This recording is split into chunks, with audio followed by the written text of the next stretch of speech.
for attending. My name is Steven Zoller. Dennis Anashevsky. Robert Irwin. Megan McClellan. I'm City Solicitor Dan Alaska. City Planner Chris Rogers with AECom. Very good. You note also that Mr. Burks from the city is in here. Is anybody else from the city here? Is that it? Other than our folks taking the minutes? Great. This is a City of Newcastle Board of Adjustment notice of a public hearing. Today is Thursday, December 22nd, 2022. We're meeting at 6:30 p.m. An application has been filed by Battery Fee Owner LLC of 1007 Orange Street, 4th floor, Wilmington, Delaware 19801. That's the applicant. And JAKSN, could be Jackson, LLC of 427 West 7th Street, Newcastle, Delaware 19720, the owner, for a property located at 427 West 7th Street, Newcastle, Delaware 19720. Tax parcel number 21-014.00-400, zoned 21DG, downtown Gateway, seeking 1, approval of a special exception to utilize property as a mixed-use, multifamily residential commercial development. 2, a variance from maximum building footprint of 40,000 square feet to permit a project containing 2 buildings with a combined building footprint of 52,273 square feet. A variance, number 3, a variance from the minimum area of a parking space of 9 by 18 to permit a project containing 55, 24% compact parking spaces, each having an area of 8 by 16 foot. Next, a variance from the required 237 shared parking spaces to permit a project containing 228 shared parking spaces. A variance from the required 1 off-street loading space to permit a project containing no off-street loading spaces. And a variance from the permitted residential density of 10 residential units per acre within a mixed-use project to permit mixed-use project having 36 residential units per acre, 152 total residential units. For the purposes of considering this application, the Board of Adjustment will hold this hearing tonight at the date and time that I already identified in the community room of the Newcastle Police Department located at 1 Municipal Boulevard, Newcastle, Delaware. Michael J. Quaranta, Mayor, Chairman, Board of Adjustment, City of Newcastle. This was posted on November 30th, 2022. Mr. Mayor, may I also offer for the record that the property was properly posted as well as advertised, as this hearing is advertised in the paper. Very good, thank you. I'm going to go through the process steps because for many folks that attend these, this might be the first time you participated or listened to a hearing. This is different than a legislative council meeting per se, so the process is different, and also the city recently changed the process. So I'm just gonna review the steps so that everybody level sets and has a understanding of how we're gonna proceed. So we've obviously called the meeting to order. We've read the legal notice. We're gonna hear from the applicant to make their presentation. We'll ask any parties if they want to voice any support or opposition to what they've heard. If there are opponents, the applicants are given an opportunity to come back and provide their supporting evidence in rebuttal. The applicant, his or her lawyer, then will have an opportunity to provide a closing argument. And at that point, the board members will make a motion to adjourn from the hearing. That will actually be a hearing. And then we'll enter into a business meeting, and the business meeting will be open, of course, but for no other testimony from anybody. It's just a discussion that we have here in an open setting. At the business meeting, we'll solicit comments from each of the members. If we were to take a vote, the members have to articulate their reason, taking into account the legal standards that are subject to each piece of the application.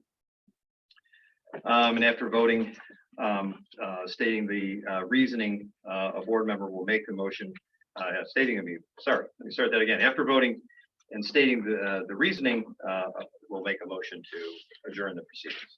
So that's generally how we will proceed tonight, and I hope that's clear for everybody. So with that, we've read the notice. Solicitor correctly points out that it was published and posted in various locations. So with that, let me ask the applicant, who we will swear in to present make their presentation. Mr. Mayor, this is Mr. Tracy, he's the attorney for the applicant. Doesn't need to be sworn in. He doesn't need to be sworn in. To the extent he's going to use any witnesses, we'll swear him in at the appropriate time. Mr. Tracy is a member of the Delaware Bar, so therefore he doesn't need to be sworn in. I've been sworn at, but I don't need to be sworn in. Very good. Welcome. Thank you, Mr. Mayor, members of the board, for the opportunity to be here today to make this presentation. In particular, I recognize, given where we are in the calendar, there might be places people would otherwise rather be this evening. So again, thank you for taking the time out of your schedules to come and listen to this presentation. Again, for the record, excuse me, my name is John Tracy with the law firm of Young, Stargate and Taylor. I have with me from the applicant, Stephen Weathers, Robert Herrera, David Rainier, and Robert Snellenberger. They're all with 9th Street Development Company. We also have our civil engineer here, William Wendling from Mid-Atlantic Engineering. Our traffic engineer, Alex Metzler, unfortunately has the bid, so he's unable to be here today.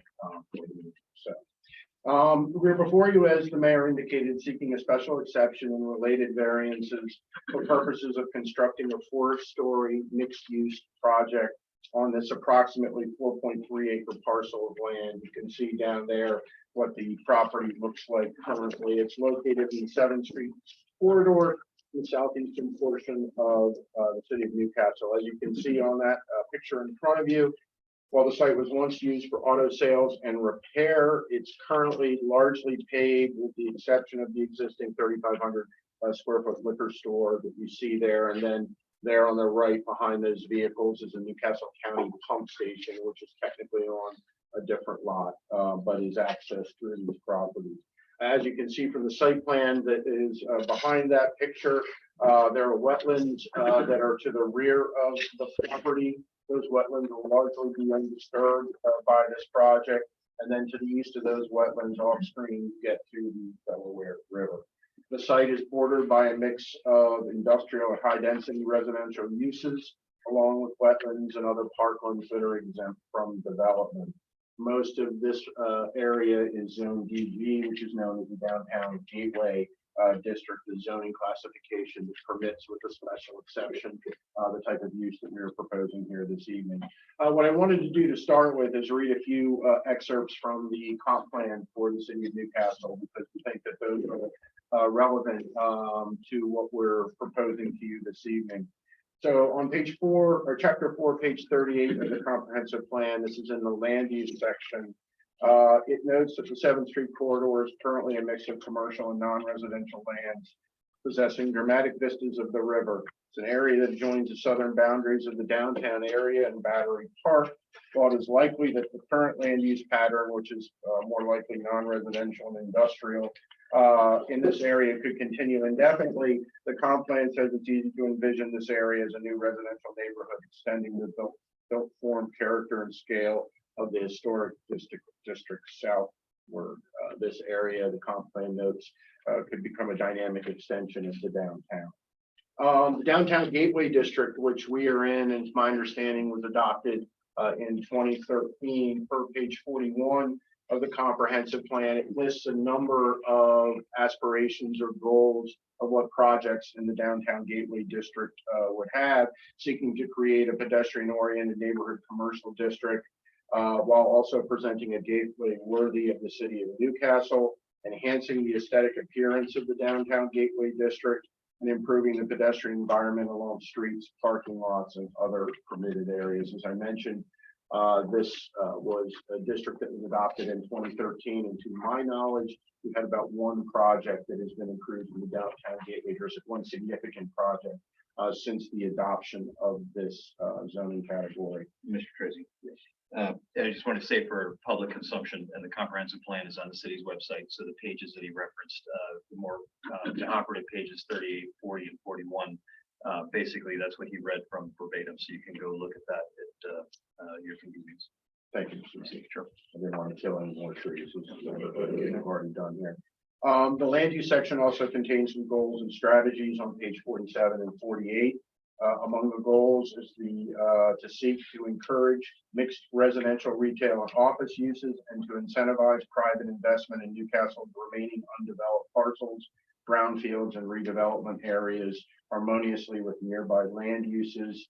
And this includes identifying vacant or underutilized industrial lands to facilitate appropriate uses. And finally, Chapter 10, which is the economic development section of the comprehensive plan, I believe it's page 100 that I'm quoting from, provides that former industrial sites and other brownfields represent an important redevelopment opportunity and should be brought back into productive reuse.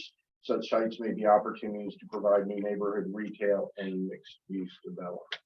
I quote all of those provisions for the board's and the community's interest, because I think the project that you're going to hear about tonight advances all of these intended strategic goals, aims, and desires. As I mentioned, and you can see here, the proposal before the board seeks approval of a mixed-use project that retains the existing commercial use, although on a slightly smaller size, while incorporating a two four-story, I believe it's technically 43 feet tall buildings containing 152 total apartments, again, consistent with the comprehensive plan and the DB zoning district. This is a brownfield redevelopment site, so we are obligated as part of our plan to finish the remedy that was actually initiated by somebody else but not completed. We have to finish the brownfield aspects of this with Benrick. As you can see from the plan and the renderings, the first floor of these buildings will be a mix of the aforementioned commercial use along with amenity space and parking, while the remaining three floors would house 152 total apartments.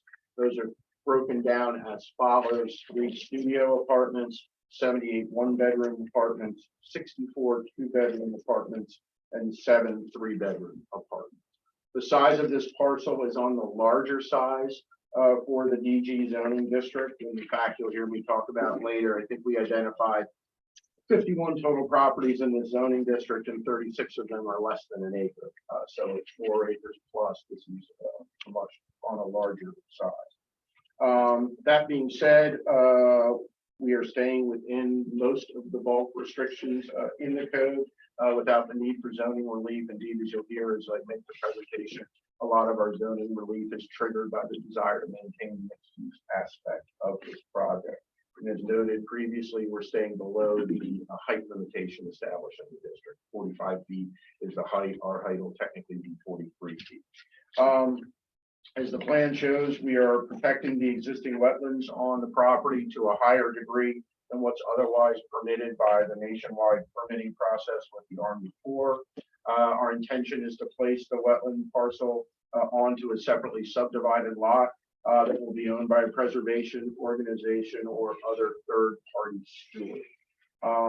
The site will maintain access off of 7th Street through a DELDOT compliant access point there, which they will obey, and DELDOT will have to review and approve. Stormwater management quality features will be added to the site, something that does not exist currently. The water just runs off the site into the wetlands and other areas.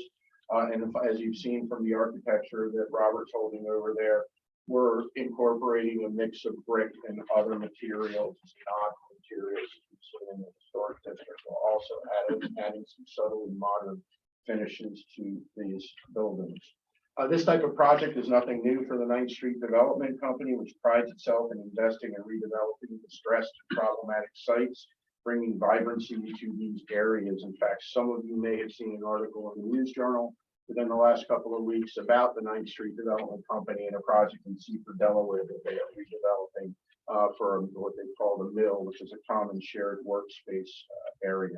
They've also redeveloped a number of properties in Wilmington and have a lot of experience with historic preservation redevelopment. So what I'd like to do is invite Robert up just briefly to give you a little bit of the background of the Main Street development. Mr. Snowberger, can I swear you in, please? Raise your right hand. You swear to tell the truth, the whole truth, and nothing but the truth, so help you God. I do. Do I need to be by the microphone for recording? I don't think so, no. Oh, okay. I don't think the microphone is on Okay. You're recording. No, I'll do it. actually. Here's the prop. Speak loudly. Roger that. Mr. Chairman, members of the board, thank you very much for this opportunity to be here tonight. It was about 3 years ago that we were contacted by Amrish and Ricky to look at their site that they had been at for 10 years, operating a business, and they wanted to look to develop under the downtown Gateway District zoning. As our attorney said, it's been since 2014 that has been enacted, and there's been one project, and they were hoping to gain our opinion and help in order to develop it. My background, my name's Rob Stover, I think I said that, but I grew up here in Wilmington. I've lived here my entire life. I even played football at St. Peter's up the street. My friend lived on Clayton Street. I only left when I deployed to Iraq twice as a Navy SEAL. And I even brought my wife back from San Diego. She lives with me in Wilmington now. We have 3 kids. After that, I went to become the Vice President of Development at the Cheney Poland Group. And through my career there, I oversaw more than a dozen historic renovations. I oversaw more than 3 projects of this scale. And after spending that time with that company, decided that I wanted to do it on my own, if you will. And so we bought some distressed property on 9th Street in Wilmington, Delaware. If you're familiar with Wilmington, this is the street that Bag and Baggage was on. It seems to be the most popular location that we've purchased. And we've been developing that for the past 5 years. And since our company has grown. So when our council says that there's a nod to historic, or there's a nod to modern touches on the design, for us, that's a little bit, understated from our experience with developing properties that are very attuned to historic needs and historic approvals. In fact, we recently got a project approved on Market Street, 801 Market Street in Wilmington, in which a new modern addition needed to be added. So not only do we have experience renovating historic buildings per the Secretary of Interior standards, but we also understand what it means to build new and build new additions and what is appropriate and acceptable for the historic character of a building that a new addition would be added to or placed next to. While that's not necessarily a factor in this hearing tonight, I wanted to make sure that it was known why Amrish and Ricky Patel chose us as a development team. We're very conscious of the importance of this community. We know that you cannot replicate what is here in Old Newcastle. We respect it, we appreciate it, and we very much appreciate everyone here making comments tonight. I mean, this is a very important community and all voices should be heard. We are simply here to try to give the city what it's asked for in the comprehensive plan, which is a respectful project that ultimately brings vibrancy. I'm a small business owner. I own Stitch House Brewery on Market Street. I know how important it is when a new project comes and brings foot traffic. It's a lifeblood to small businesses. It's what brings economic development. And because this area was zoned as such, we were pretty confident that this would be something that we could take on. And so 3 years ago when we were approached, we started spending money and getting to this point. We've iterated on this plan. We started with 233 units and we've gone down from there. And tonight this is the culmination of several hours, several weeks, and several days, however you want to measure it, of going back and forth with the fire marshal's office, with the code, and we're here tonight with these humble requests. We think they're reasonable. We hope you feel the same way. As we mentioned, the main variance or the main request is for the special exception. This is basically to ensure that a mixed-use project can be built, and I believe it's to bring us in front of this room so that we can talk about the project, gain more insight, and also, have input from the community. And we've done this before at the Planning Commission, where we got a letter from the Planning Commission saying that our plan is consistent with the downtown gateway zoning. So from there, we have presented tonight, as we said, our plan, which is 152 units. If you look at the 40,000 square feet that are allowed. Robert, I'm going to get that get to that point later, so. Fair enough. You're not done yet. You'll be coming back. Fair enough. Roger. But let me move back on towards the presentation. I'm not used to having your support. So I'm used to doing this myself. So as Robert was indicating, we believe this is the project consistent with the city's goals for the 7th Street area, the downtown gateway corridor, as the project addresses the need for more residential, in particular rental dwelling units in this area while cleaning up our previously developed site. And Mr. Oster, I guess I should hand you stuff that I'm going to put into the record.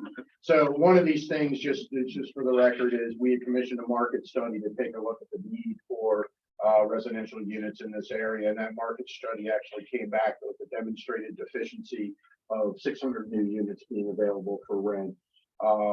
That's probably one of the reasons why the Delaware State Housing Authority, in its plus comments, endorsed this project. So I'm going to give you that. This is the executive summary from that study that can be passed around. Okay, multiple copies. These are all copies of the This is same all thing. copies of the same thing. Everything I hand out. And Mr. Mayor, if you want to accept them into the record, that's your product. Do we need a motion there? Nope. We will accept the market study into the record. Thank you. Thank you. So in order to accomplish this, as we said, 2 forms of relief are necessary. The special exception, which is a relatively new form of relief, coming about earlier in 2022. And so this very well may be the first project that this board is considered for a lot of reasons in this particular area. I will note, as Robert mentioned, that the planning commission did find the project to be consistent with the comprehensive plan in the downtown gateway district. In addition, as you heard earlier, we'll be seeking 5 variances. As I mentioned, many of them are tied to maintaining the commercial use on the property, which is something that we understand the city has wanted to see here. And I'll discuss each of those when we get to the point. So turning to the special use exception, a mixed use project is permitted in the DG zoning district with the receipt of the special exception. In reviewing these requests, there are various precursors of information that have to be submitted. And then ultimately, once that has been done, we appear in front of you seeking that special exception pursuant to 2030-57B2 of the city code. And as you review these criteria, I believe you will find that we satisfy each of these. The first criterion is considering the suitability of the property for the use desired, assuring the town that the proposal is consistent with the spirit, purpose, and intent of the code, the comprehensive plan, and other relevant plans. Again, we believe this is entirely consistent with the DG zoning district and the goals that you heard me discuss from the comprehensive plan. Again, as I mentioned, the planning commission concluded that it was consistent with the comprehensive plan, and state agencies such as the Delaware State Housing Authority found that this would be a beneficial use in the area by bringing more rental housing to this area. It's consistent with the plan's desire for mixed-use development within the DG district, while also facilitating the redevelopment of a former industrial brownfield site. As the plan had noted, this was the area that the city and the comprehensive plan had said that envisioned being redeveloped in the fashion that we're bringing forward to you today. So we certainly think that this use meets that first standard, which is consistency with what the comprehensive plan desires for this particular area. The second standard is that the proposal will not substantially injure or detract from the use of neighboring properties, or the character of the neighborhood, and the use of adjoining properties is adequately safeguarded. Again, turning to the picture that Robert's picking up there, we believe this will have no impact on surrounding properties. To our one side is another high density residential community. Obviously, what we're proposing is not out of character with that, other than we're going to maintain a mixed use element of this project. And of course, you have non-residential uses to the other side of the project on the north side. And certainly we don't think that bringing a mixed use project in here would be detrimental to those industrial or non-residential uses. And again, this project may serve as kind of a bellwether for when those other properties look to develop, and we'll see what we've done and see that as being something that's consistent with what the city wants to see in this area. The third criteria is determined that the proposal will serve the best interests of the city, meaning to the community and the benefit of the public welfare. I think a lot of these standards are largely the same, but again, this is a consistent with the comp plan proposal, bringing new rental housing into an area where rental housing is desired. It's consistent with what is around it, and it also is establishing the gateway look that the town is seeking to, city is seeking to create in this area through the comprehensive plan. Considering the effect of the proposal upon public services, facilities such as public water, sewer, police, fire protection, and schools.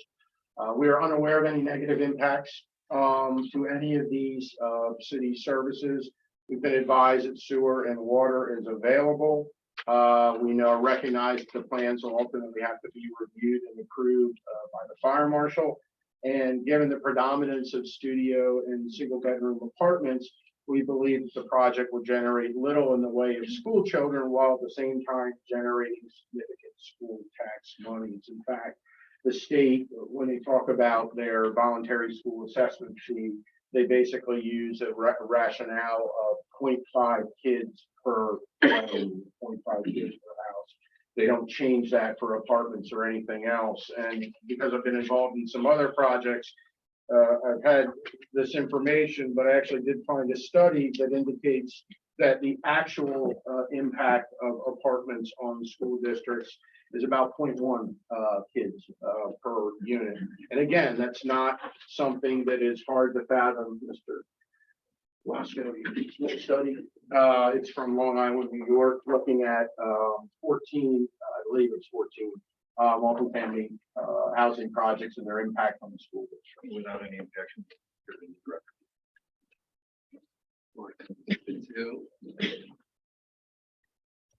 So what you see is that apartments have very little impact on the schools from an occupancy standpoint, because they're typically occupied by those on their way up, for lack of a better word, coming in, young married couples, young professionals who probably don't have kids, or those quote unquote on their way down, looking to downsize out of their prior situations.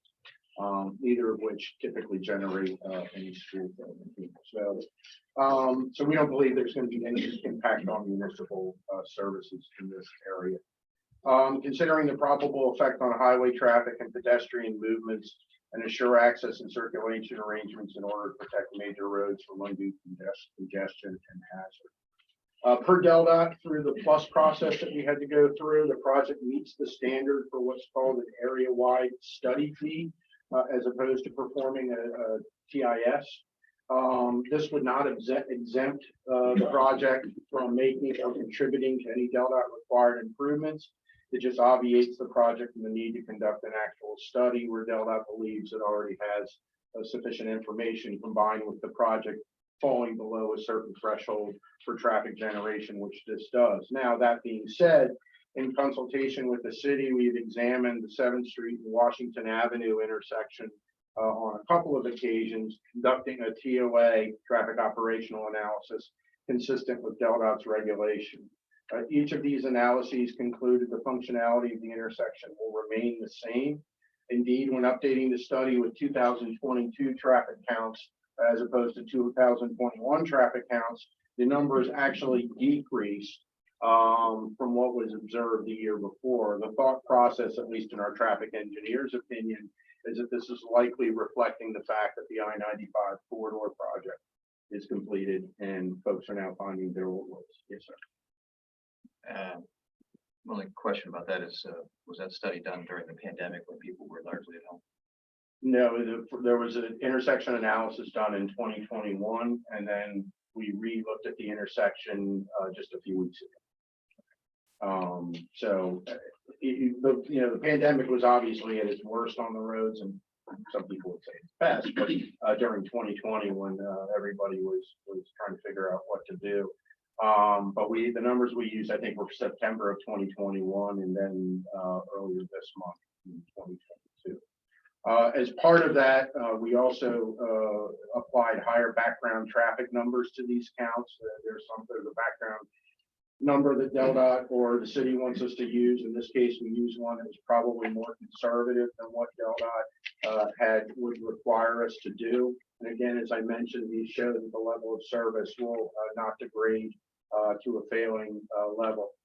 In addition, we also just, as an exercise, we just analyzed other by right development options in the downtown Gateway District using 40,000 square foot footprint as just what that would do from a traffic generation standpoint using what's called the International Transportation Engineers book for just what types of numbers, and that with the exception of an office use, the use that we proposed here at the scale that we proposed, it is actually the least intensive use on the property. In other words, hotels, entertainment complexes, or retail using that 40,000 square foot number would generate more traffic than what we have. So what I'd like to do is just put into the record, Mr. Lasco, we have an executive summary that discusses this, as well as we have the traffic letter. The traffic letter as well. Yep.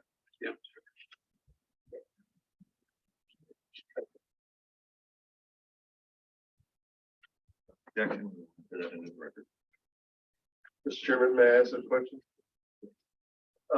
Does this study indicate that peaks will be lower for those other uses, or be higher for those other uses, or? No, the study, and that's not actually appended to that. I don't know if we have that information here.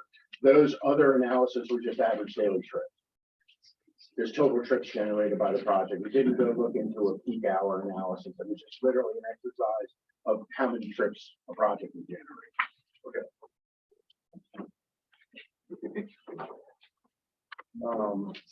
So again, we don't believe, based on the study that we did at the intersection in discussing matters with the city planning office, that there's going to be a detrimental impact on traffic in this area.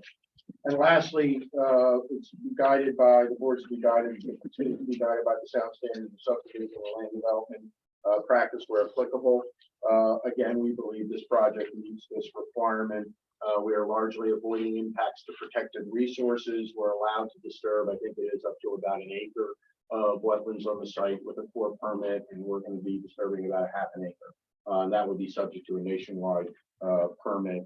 We are raising the property out of the floodplain, not just to meet the floodplain level, but we're actually going 2 feet above the floodplain in terms of raising the property. And again, the first floors of these buildings are going to be largely parking with some amenity space, and the commercial use at the front of the property. They're not going to be apartment units on the first floor. So we heard, I think, and I was not at the planning commission, but one of the conversations was not just raising it to meet whatever the floodplain level is, which this property has to go up somewhere between 1 and 5 feet, depending on where you are on the property, but to actually take it 2 feet higher than that. So it's actually going to be 2 feet above the floodplain. So, as I mentioned, we don't believe we're impacting our level of service in this area. We have responded to the comments offered by the planning commission as part of the process, and those responses have been submitted to the city. So again, we think this is an attractive and a beneficial project, meets the requirements of the special exception, and we are hopeful that you will endorse that conclusion. Switching gears and turning to the variance aspect of this application. As I mentioned, there are 5 variances that we're seeking. Most, I think, are minor in nature, internal to the site, and again, driven by the desire to maintain a mixed-use component to the project. So I'm going to discuss each of these variance requests in turn. The first is a variance from the requirement for 1 loading space to provide 0 loading space. This is again triggered solely by the presence of the retail use. If there is no retail space in this project, then there is no need for a loading space. That being said, the comments at the planning commission, as well as in discussions with city staff regarding the goals of the DG district, there was a desire to maintain that commercial use, that mixed use aspect of the project. And so we have done that, but we don't have the room on the property. As you can see, it's oddly shaped to put in a loading space. That being said, as you'll hear in a moment, with regard to some parking analysis that we have done, we don't believe that there's going to be any impact from not having a loading spot. In fact, the operator of the liquor store has the ability to control the timing of when deliveries come, so that those deliveries can come when parking demand is at its lowest Yeah, on the front. on that, if you're going to have retail space on the first floor and you're not going to have a loading area, where are the trucks supposed to park to do the delivery? What we would do is have signs up in front of the retail space there that would allow the truck to park there to do its loading and unloading. That's part of the analysis of the fact that we believe the site is overparked as it is, but because we can control when deliveries come or don't come, we can have them come during the day when parking demand is at its lowest on the property, as opposed to on the weekends or at night, in order to do that. So effectively, those parking spots immediately in front of the building can be utilized for loading and unloading trucks. So the loading won't be done on the street. Correct. Okay, Correct. thank you. That's the intention, is to use the parking lot, and again, it's the intention of controlling the timing of it. Mr. Tracy, Yes, how many retail or how many commercial locations are thought to be within the proposed plan? just the one, just a liquor store. Just the one. Yeah, it is was originally, it's currently a 3,500 square foot liquor store. It would be a 3,000 square foot. So, next is a variance from the requirement to provide 237 parking spaces to provide 228. Again, this is triggered by the presence of the retail store. If that store was not there, we'd be right on the number in terms of amount of parking spaces. But this is, I think, a de minimis request. We have a parking analysis that was done looking at neighboring apartment communities for a couple of different reasons. But what you'll see is that the parking that we have, particularly with the number of one bedroom and studio apartments, this site is probably overparked as it stands now. But again, because of the site configuration and the nature of the way the buildings are and the properties are, we just didn't quite have the room. But again, as I mentioned, if we were to remove the retail use, which is being indicated to us, there's a preference not to do, we wouldn't need the variance because we would be right on the number as far as the amount of parking. So I'm handing up now, Mr. Lasco. This is a parking study that we did, more geared towards what I'm about to talk about in a moment, but it also, what it reflects is when they went and did the analysis, I think the occupancy in the parking lots was between 48 and 65%. And there were 4 different apartment communities that you'll see that were looked at as part of this. The third variance is from the requirement to have 10 residential units per acre to permit 36 units per acre. Again, this is the last of the 3 of the variance requests. It's triggered purely by the fact that we've included a retail component into this project. As I understand it, and I'm sure Mr. Rogers will correct me if I'm wrong, if this were just a residential multifamily community, there wouldn't be a density cap on it. But because we have 3,000 square feet of retail, the code has a 10 units per acre cap. So that's the other relief that we're seeking. And again, it's driven by the fact that there is a desire on the city's part for us to maintain the mixed use of the retail use of this property. So if that retail use were to disappear, the need for this variance would go away as well. Variance 4 is the first of 2 that aren't really tied to the fact that this is a mixed use project. While you heard we're looking to reduce the overall number of parking spaces by 9, we are also seeking to incorporate some reduced sized parking spaces within the parking lot. Now, this is not a new concept. In fact, I think even the city code has this for some zoning districts. But both the city of Wilmington at code section 48-447 and Newcastle County through the UDC 40.22.612 create the opportunity to have reduced size parking spaces within their parking lots, 30% in the city of Wilmington, 25% in Newcastle County. And this is not something new. I'm sure we've all been places. I know there's, when I go visit my kids in Silver Spring, there's a place we park. It's got compact carpet spaces outlined in various aspects of the project. This is something that we're used to seeing. It's an 8x16 parking spot as opposed to your traditional parking spots. So what we've done is we've incorporated the Newcastle County model, and we have just less than 25% of our spots are designed with this reduced size. Now, what the document that I handed up and was passed out shows is that these sizes, this size parking space, it basically handles subcompact, compact, and most mid-sized vehicles.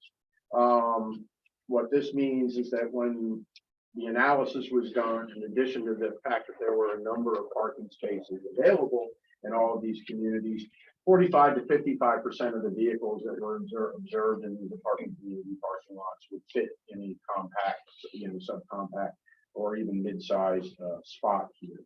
So that would be meaning that you would have well in excess of 25% of the vehicles within the apartment community that would technically fit in these spots. You would have more cars than you would have, more subcompact or compact and mid-sized cars than you would have in spots. So we don't believe that reducing this, the size of 25% of the parking spaces will have any impact on the ability of the project to handle the vehicles that will be coming there. Again, this is a relief that's delivered and driven largely by the configuration of the property, as well as the setbacks required for emergency access and the presence of wetlands, regulated water lines, which serve to compress the development, as well as the presence of the city lot and the pump station lot at the entrance to the project on the right hand side there, limits the ability that we have to do this. So the compact car spaces help us bridge that gap and serve, again, probably the majority of the cars that will be utilized. The last request for relief is the 40,000 square foot limitation on building footprint to permit the total building footprint of 52,273. Again, I think this is very similar to the project. I can't tell you what the rationale for the 40,000 square foot limitation is. And again, as I noted, most of the properties within this zoning classification could not accommodate 40,000 square feet because they're all less than an acre. As we all know, an acre is roughly 42,000 square feet and change. And I have just a couple of copies of aerial photos of the area showing the DG zoning district. And I think you'll see in here the vast majority of very small lots. And I think we have a breakdown actually, not to go all ton heavy on it. But we also have a breakdown of just the tax parcels and the sizes of the various lots.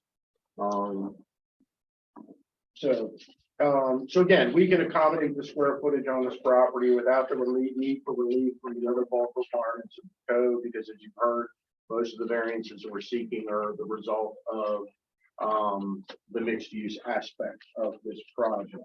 Now I say that, but I wanted to get in the record two things. One, we're not conceding that this 40,000 square foot requirement for footprint applies to the project in the manner in which it's been suggested to us that it does. And I say that for two reasons. For one, the code itself is inconsistent in how it applies this requirement. In two different areas of section 230-21.1, the code says two different things as to how this provision should be applied. So you can look in 230-21.1c. The code notes that the building footprint should be limited to 40,000 square feet for multifamily, mixed use, and non-residential uses.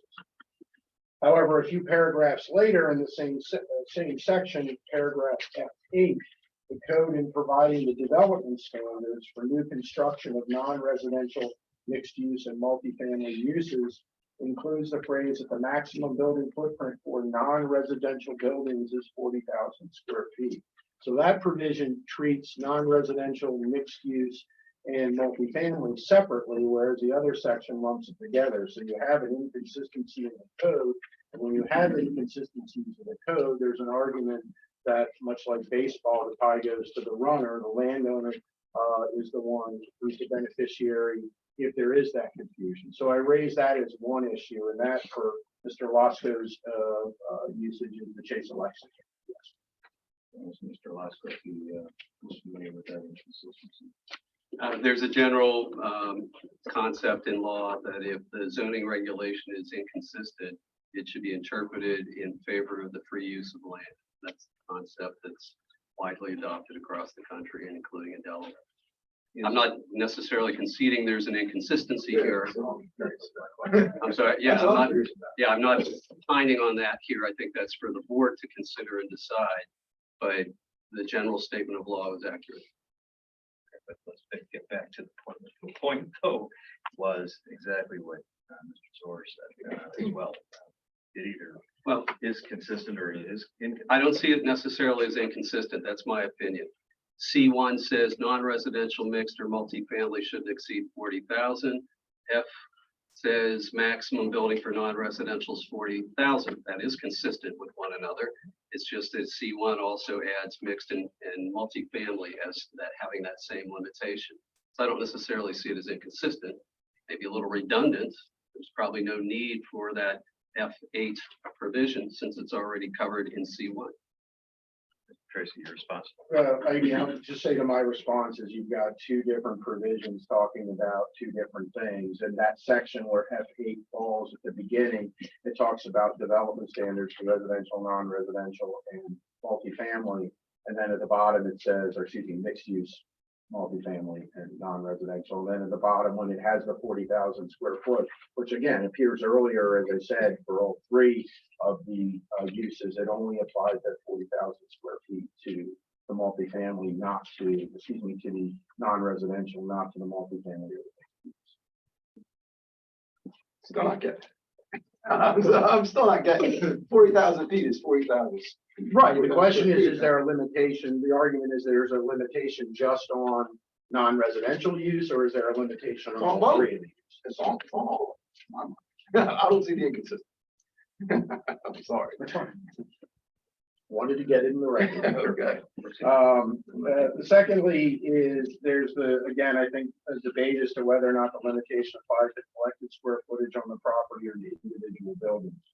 A reasonable interpretation of the code provision at issue here is that the 40,000 square foot limitation applies on a per building basis as opposed to the site as a whole. The subject provision again notes that the building footprint shall not exceed 40,000 square feet. As written, this would suggest no single building can exceed 40,000 square feet as opposed to combined square footage is limited to 40,000 square feet. And this, I think, comes into play when you look at the way that the DG district is established. As I mentioned, the vast majority of the properties in the district couldn't hope to have 40,000, whether it's one building or multiple buildings.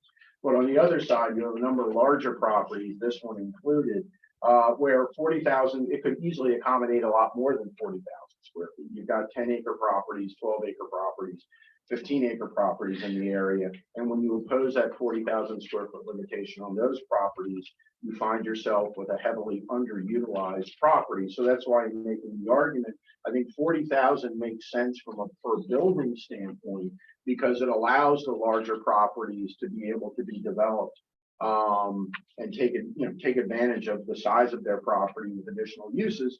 But I clearly understand wanting to limit the size of the individual footprints of the building. Newcastle County does this in the industrial context with distribution centers and things like that.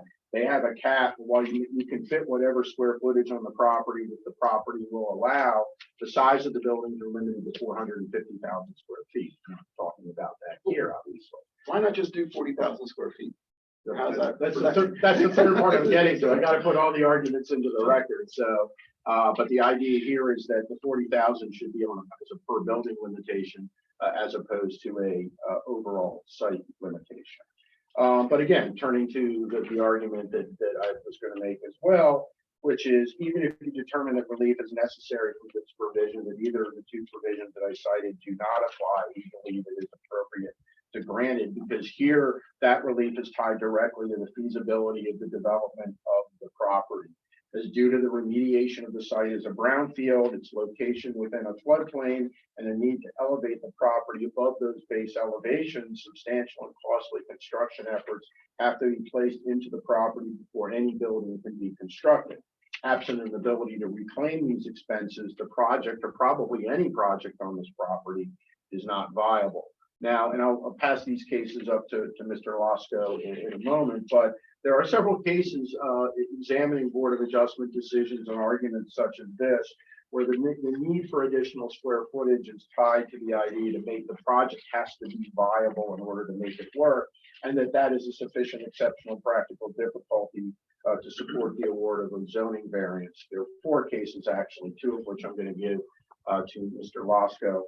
Margaret versus Board of Adjustment of Rehoboth Beach, that was actually just decided a few months ago. Boyd versus Heffron from the city of Wilmington, and then 2 others, CCOBH versus the Newcastle County Board of Adjustment, which is over the Rollins building, and Rivers versus Turner, also in the city of Wilmington, where square footage variances were sanctioned by boards of adjustment and sustained by courts, where relief was necessary to make the project viable. Viability, again, based on the goals of the project and the cost of construction. So whether it was to accommodate upscale apartments in Boyd versus Heffron, an upscale hotel in the Market case, low-income housing in the Rivers case, or an office headquarters in the CCOBH case, relief was deemed to be appropriate where the developer sufficiently demonstrated a need for the additional square footage to make the project work.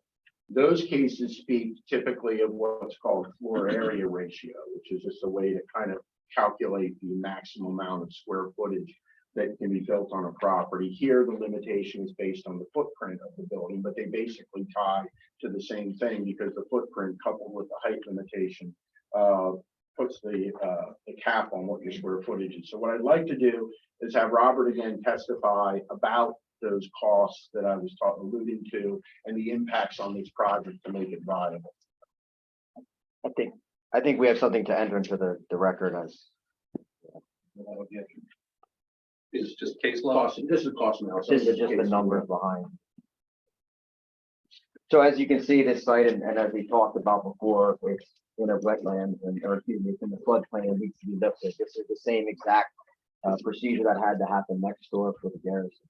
This is an extreme cost. This is something that has actually happened in Old Newcastle in the early 1900s with several other parts. That is one thing that raises the cost before you even start construction. Beyond that, it is a brownfield site that needs cleaning up. Any project that wants to go on the site will need to do it. You need to do it for the entire site. And so when you're talking about 40,000 square feet, the analysis to make units that would be viable in this market, you're looking at about 117. At 117 units, you're at about $307,000 per unit. Excuse me, 340. Right here, 339 per unit. Okay, this is the garrison, which sold for 265 units. It's irresponsible for me to tell our partners who own the site to go forward with the development that's 40,000 square feet, especially when that number is fairly arbitrary when it applies to smaller sites that are even less than half an acre, and sites that are even 13 acres still have the same 40,000 square foot restriction. So when you have a 4-acre site and you have this amount of cleanup, and you have the desire of the downtown gateway district to be mixed use and upscale and nice, a gateway to your city, you don't want to skimp on amenities. You don't want to put vinyl siding up. You don't want to make it look bad. You want to do it good. And ultimately, if you're relegated to 40,000 square feet, all of those costs associated with fixing the site would be spread out over about 117 units. What could we do? We could make super small units and not ever lease them up. We could do what you do in an urban setting. We could go for more studios, try to get that number up from 116, 117 up that way. We don't want to do that. The density on this site, as we've seen, is largely off the road. It's buried, if you will, in the site. The odd shape of the site creates issues when it comes to the frontage on 7th Street, as we know from the pump station and the city's land here. But ultimately, the density that you see, which again brings economic viability and what is wanted in the comprehensive plan, is inside the site. It's off the street. And so when it comes to this calculation, as I said before, when we started this, we had 233 units to make this viable. That was 3 years ago. Costs have gone up, interest rates have gone up, everything has gone up. And it is, like I said, it's irresponsible at this point for me to continue to tell my partners who have already invested significant money to bring a project of this scale and size and amenity package to this hearing. Now, That's a good question. Sure. So let's, either you can address this or Mr. Tracy can address this, or if you have someone else on your team. Let's talk about the brownfield remediation for a minute, because I don't think that's something that most neighbors are that familiar with. What's the extent of the issues to the extent that you know it, and what's needed to remediate the site, and what is the projected expense?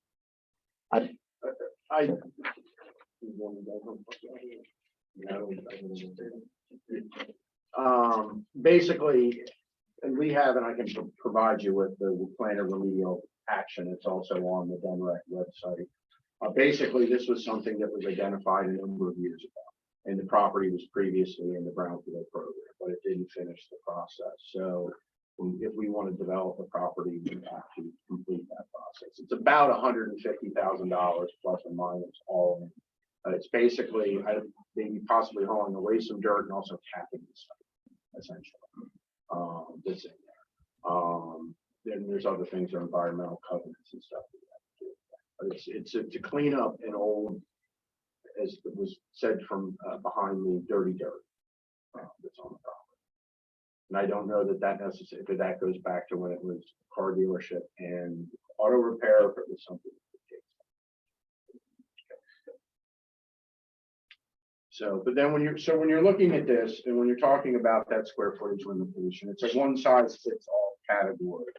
It just establishes a flat number without accounting for size of the property, shape of the property, and then the development costs that we've talked about, above and beyond what your normal development costs are. Everybody knows that coming to a property, and there's development costs, there's land acquisition, there's vertical construction, there's the engineering process. But properties such as this come with substantial additional costs. In fact, I think just raising the ground to get it, as I said, not just out of the floodplain, but 2 feet above the floodplain is roughly $2 million for that.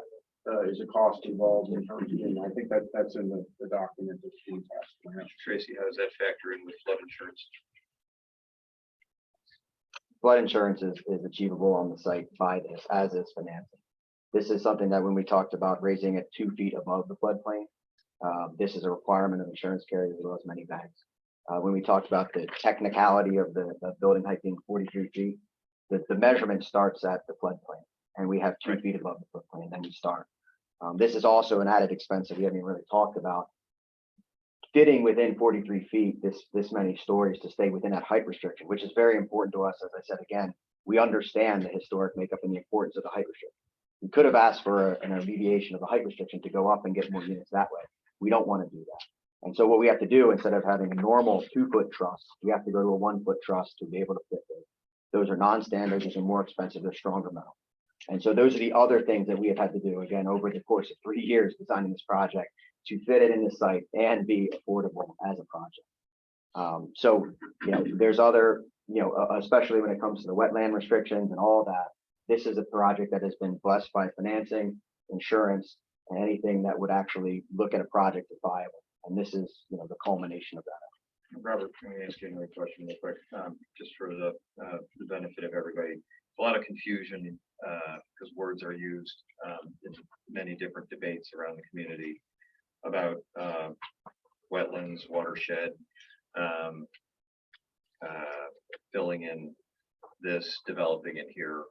Do you, in 60 seconds, just share what's protected, what's an absolute, you cannot touch it, and what are places that you can, with approval either from the Army Corps or other regulators, address sensitive areas?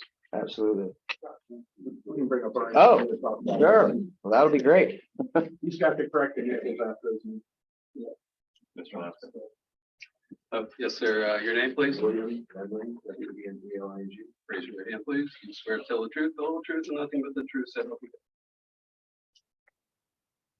So the light green area is what they consider tidal wetlands. And they're section 404 of the federal code, untouchable. Right? On the upper side, there's non-tidal wetlands. And as part of this project, we will have to build, I think it's 12,000 square foot to get perimeter around the building so it's accessible. Fire equipment, things like that. So basically, the green is completely off, the light green is completely off, which is a significant portion of the site. That won't be touched. We actually have to build a barrier for access to that area per den required. Can you point out the light green areas? I'm not covering the I part. apologize. It's like the area that's in the second one. Okay. Now, those wetlands were delineated by, those wetlands were delineated by a separate firm, not ours. And there's a preliminary jurisdictional determination that confirms the lines that are placed on the part of the already. So we're comfortable and confident with where the line is. And at some point in time, we're gonna have to, again, the intent is to give that to conservancy. Turn it over to conservancy. In addition, I'll note that this project is being financed. We're seeking HUD, Housing and Urban Development Insurance under a program called 221B4. And so this project is completely in compliance with federal guidelines that will not insure a project federally if you're in any sort of danger of doing what's not against the EPA. And that conservative thing would be after the fact. That I can answer. I apologize. I don't- That conservancy. I'm sorry. Would be after the fact. Like, how do we know who's going to take that responsibility? Well, we'll be working with the city or to find the appropriate person. It can be a funded conservancy where we fund the maintenance of it. It could be a third party organization. It's something we would have to do as part of the ultimate subdivision.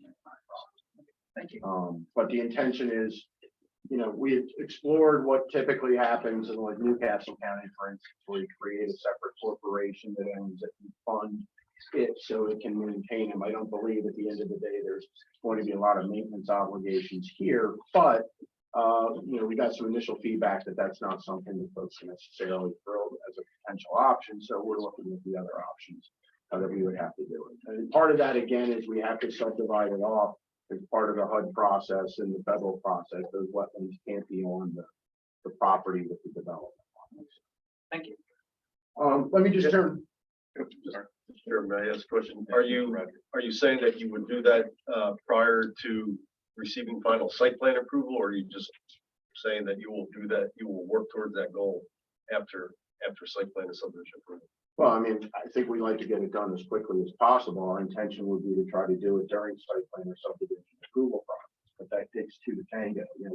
We can go talk to all the different organizations that we want to do. We've had conversations with some, and I think there's some that are worthy of having future conversations that could actually solve that situation. Yeah, this is our intent. Whether it comes first or second, that is something that we're certainly open to. As again, our partners own the land, so before we carve off a piece of land and give it away, we want to make sure that we have, that we can promise the development that we've undertaken. So, but we're certainly open to doing that before if that is an issue. Oh, sure. So what I'd like to do is just turn to the legal standards that govern the grant of a variance. All five of these variances that I've talked about this evening are what's known as area variances, and we have to satisfy the less restrictive exceptional practical difficulties analysis under the quick check standard. The first two of these, the nature of the zone and the character of the community, are generally more easily met in almost every application. I think this one is any different. With regard to the nature of the zone in which the property lies, the property is zone DG and located along 7th Street corridor. The southern end of the city, it is bordered by industrial and multifamily uses, similar to what we proposed here, not the industrial, but the multifamily. And to the rear by undevelopable lands, wetlands, and park areas. The uses proposed are all permitted in the DG zoning district.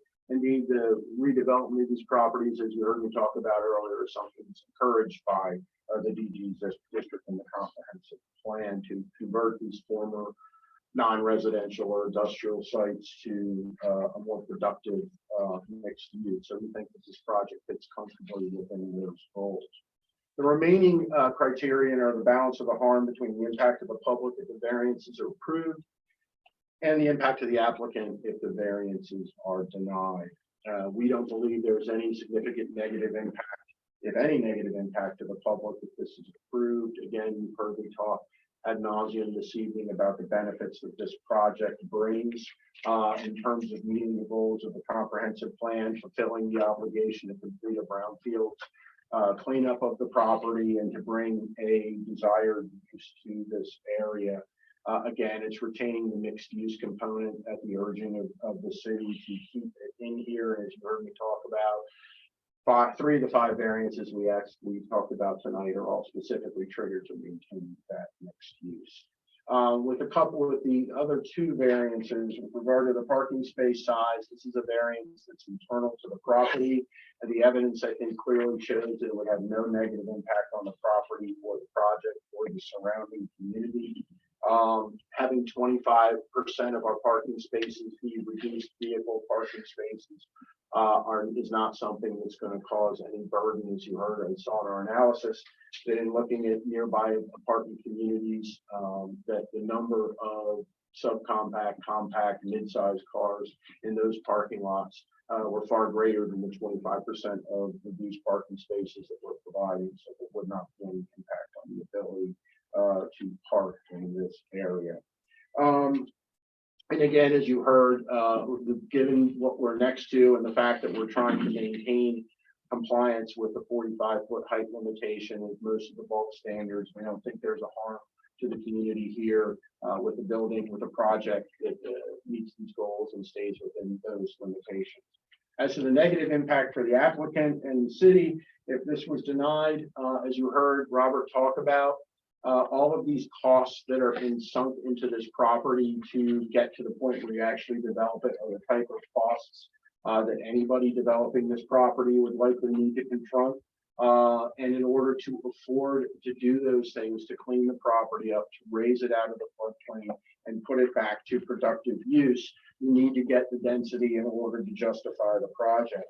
As you heard Robert talk about, we have not only those costs, but we also have what I would call non-typical construction costs that we have to do. This is not standard trusses and things like that. We have to get custom trusses and things to make the project work, which all adds to the cost. So absent the ability, assuming again the 40,000 square foot applies to the entire property and not on a building by building basis, absent these variances, candidly, the project won't move forward. And that's similar to the cases that I handed Mr. Lasco that I'm sure you'll take a look at, Boyd versus Heffron and the Marker case.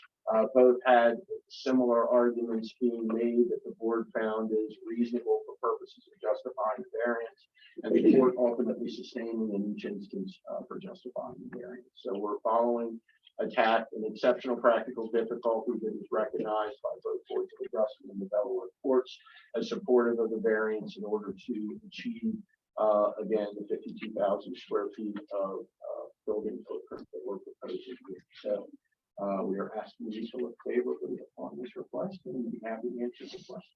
So, Thank you. So at a cost of $339 per unit, you can't make that. No. And imagine you look at it as a correlation between a condominium. Would a condominium sell for $340,000 project? And like we said, the project right next door to Garrison sold. And most in this neighborhood, as we were watching because we were planning ours while that happened, considered that to be a windfall. And that was $265 per unit that it took. So at 309 or 307, as we're currently under this request, we're already pushing the limit of what's reasonable, or what's reasonable to move forward to advise our partners who own the land to move forward to try to achieve the downtown gateway goal. If we were at 339, the project absolutely could not move forward. I mean, that would not be financeable. It would be too risky, and then you have a defaulted property. Do you have any idea of what the rent would be set at, like what the prices they're looking at, like what type of clientele would be lured into this property? Absolutely, yeah. I mean, we have a market study done, and do you have those specifics? Otherwise, I have the general per square foot. I think it's also in that market study that we did. I just want to make sure I'm not misrepresenting a number. So effectively, we have $1.60 a square foot, $1.80 a square foot as the market rent. And you're attracting with the one bedrooms, clearly young professionals or empty nesters. The state of Delaware's population is growing. Most of those are empty nesters moving to the state. You see a lot of downsizing going on. The projects next door are much more heavy in the 3-bedroom apartment, which are more family oriented. And we had to try to keep our unit size large enough that would be attractive to this market. If we build too small units, we also run the risk of not being able to sell. So I believe that you're going to get a mix of families in the 3-bedroom and the 2-bedroom, and then a lot of young professionals and empty nesters who are looking for walkability and who are looking to get out of some of the major markets like Philadelphia, New York, et cetera. We see a lot of that growth in Wilmington. And as we said, there's a market demand for 600 units. So building capacity for growing population is something that's important. And like we said, when we first were approached and saw that the comp plan wanted development in this area and seeing what was developed around it, we thought that this was the right place. Are there other amenities going on? Yeah, I'm sorry. Yes, there's a board of the things that the density will allow us to do, which I think is very important for the project and for the amount of economic vitality, plus getting the income levels that you want in a gateway district. We're gonna have a pool. We're gonna have a fitness center. What else? Rob is an architect and he's on our team. Well, how did you do? Co-working space as well for the tenants, not commercial. And so this is the amenity package that we think is competitive, it's attractive, it's something that you almost have to have these days. And that's, if I can just follow up on what he was saying, that one of the 2 cases that I handed to Mr. Roscoe, the market case, was for the new hotel on the boardwalk in Rehoboth. And that was exactly some of the arguments that they were making in order to justify that we wanted, the difference between an upscale hotel and a mid-price hotel, adding amenities, conference spaces, and that instance underground parking as well. For some of the same things that you're seeing here in terms of the market of the market you were targeting. These are going to be market rate apartments. They're not going to be something other than market rate apartments. And when you do that, you have to have, and you've seen it if you've been in the city of Wilmington, and these guys have been involved in it, obviously, Chief Home as well. The types of amenities that are in those apartment communities. And of course, a bike room. So, almost forgot. Well, I talked to a friend of mine who lived in the Garrison. He said on weekends there's no parking. So I don't know how there's be any visitor parking at all. It's like, how would you? Well, you're saying it was 64% full when you guys looked at it. He lived there and told me on the weekends you can't park there. He also told me one thing I was surprised by is when they first opened up, they charged extra to park underneath the building. So that really made it, I don't know how we can control that or not, but that really made the parking even more difficult. Yeah, I don't know. So the Garrison, You have to be sworn. You have to be sworn. Oh, this is David. Rainier, raise your right hand. You swear to tell the truth, the whole truth, and nothing but the truth. So help you God. I know. The Garrison unit mix is very heavy, 2-3 bedrooms, about 85 to 90%. They have a lot more people that live there per unit. That's why they need more parking. So, but then when they got filled up, they parked in people like Kelly's parking lot. So they started parking in Ricky's parking lot and stuff like that. So there was no real overflow parking. And they just started parking in this area. So I don't know how's that going to affect the businesses that are there now? If you guys get filled up, I don't know if that's possible or not. So with having a lot more 1-bedrooms and the same amount of parking per unit, it should not be an issue here. Robert, what's the mix again of the studios? it's about 60% 1-bedrooms, 35% 2s, and 5%. Yeah, I got the numbers, I think are the numbers right here. There are 3 studio apartments, 78 1-bedroom apartments, 64 2-bedroom, and 7 3-bedrooms. That's what the numbers are. There are hardly any 3-bedrooms. It's mostly 1s and 2s. Total number of units is what? 152, And total number of parking spots is what? 228. Again, if we didn't have the retail component in there, that's the amount of parking spaces that we need. The code parking is 228 parking spaces. Because we have the retail component that adds 9 additional parking spaces to the mix, hence the need for the variance in that regard. But it is really a de minimis request in that regard. For public consumption, reliving my former days on the planning commission. I see a former colleague on the planning commission standing in the back. That was a discussion in large part because we didn't, what we envisioned in conversations about the Gateway District was not to have housing here, different kind of housing over here, and then a retail center over here, and you had to kind of walk to do. So the idea was to have mixed use all in one place. So you'd have, as you see in the Garrison, we got a sandwich shop. You could have in this place, I guess, a liquor store. Other places you could have dry cleaners. You could have places that would service the community there and the larger community. Obviously, the community that resides there wouldn't need to drive there, but if those of us that wanted to avail ourselves of some of those amenities would have to drive and park there. I do associate with myself with your comments about the Garrison. Every time I've driven to get a sandwich, I'm always pulled into the future resident spot. I have no intention of being a future resident, but it is a little bit constrained. But that's kind of the rationale for mixed use theory that we sorted out years ago. If there's no other questions, I want to turn to Mr. Rogers. We can come back, but I want to turn to So Mr. one Rogers. question, you say that when there, if it wasn't for the commercial aspect, there'd be no limit of residents per acre. Yes, that's correct. There's no, Is that because it's not in the code and it was overlooked? I believe that it was overlooked. I believe the fact that the DG zone disincentivizes mixed use by capping it at 10 units per acre was an oversight. It disincentivizes mixed use in that there is no density cap on pure multifamily. So we, you know, when the applicants first came in, in order to fully meet the intent of the comprehensive plan and the intent of the DG zoning, I was hoping that they would have some, you know, non-residential space, you know, in the structure, even if it meant, you know, asking for a variance. Mr. Tracy, thank you. Thank you. Mr. Rogers, to introduce yourself to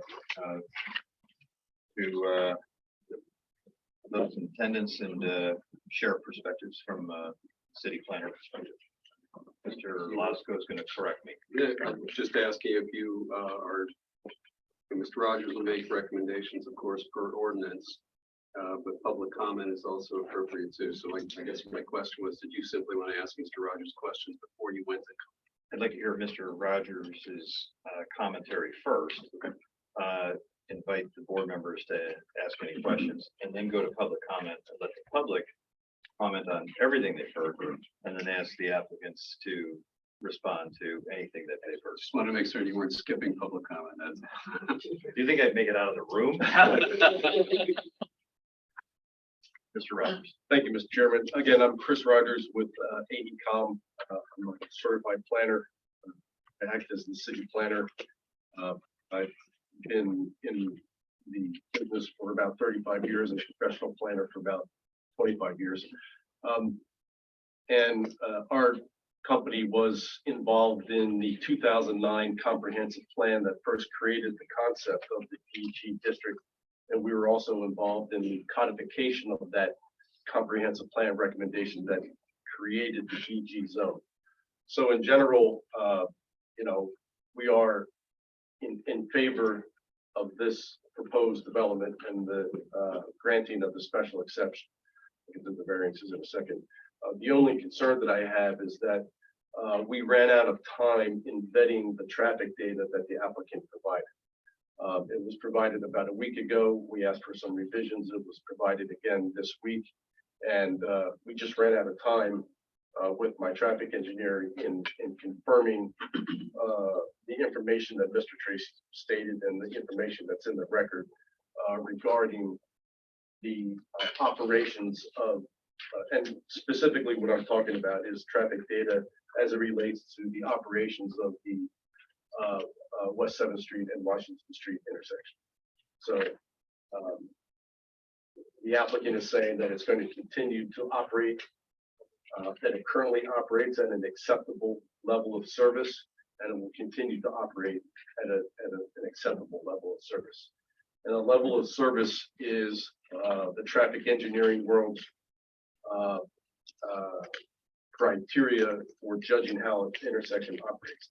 Level of service A is the best operating intersection. There's very little delay, if any delay at all. Level of service F is the intersection is failure and you're gridlocked. Generally, level of service D is acceptable. I don't know the exact numbers and what that relates to as far as delay time, but the lowest acceptable level of service is generally level of service D. The applicant is saying that the intersection will continue to operate at level of service C. So again, we haven't had time to that. Any other comments on any of the subjects that you heard tonight? Yes, the conversation regarding the maximum building coverage, given the shape of the lot, I think the building, well, there was some question as to what the intent of that is, and the intent of the maximum 40,000 square feet, whether it's per building or cumulative buildings, is to make sure that the developments in the DG zone don't overwhelm the surrounding community, that they maintain a certain scale, a pedestrian oriented scale. So that's the background and the rationale for that requirement. And I believe that given the configuration of the lot and the development, there's very little of the building that impacts the streetscape. So I'm not concerned about the variance request relative to the intent of the DG zone, which is to maintain a human scale, pedestrian friendly environment.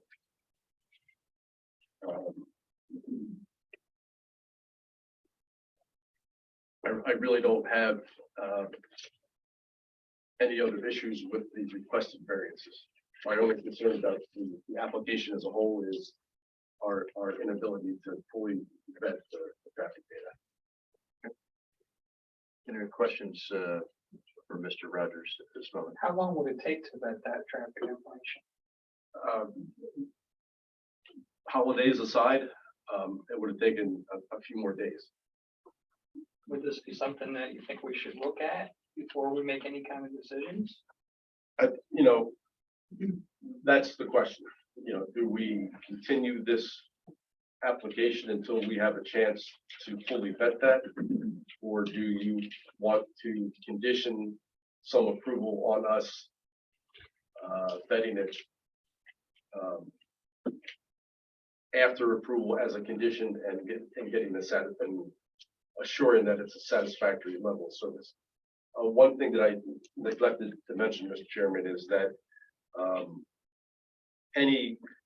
if this project does move forward, our recommendation will be that the applicant will have to submit a full site plan to the Planning Commission for review and approval. So that's really, we're really at the conceptual preliminary site plan at best stage right now. So they're just seeking approval of the use. There is another, very intensive stage with the site plan that is the Planning Commission's purview. So if this is approved as a special exception, they will have to submit detailed site plans to the Planning Commission showing grading and the height of the retaining walls and Sidewalks, shrubs, confirming materials used on the building, etc.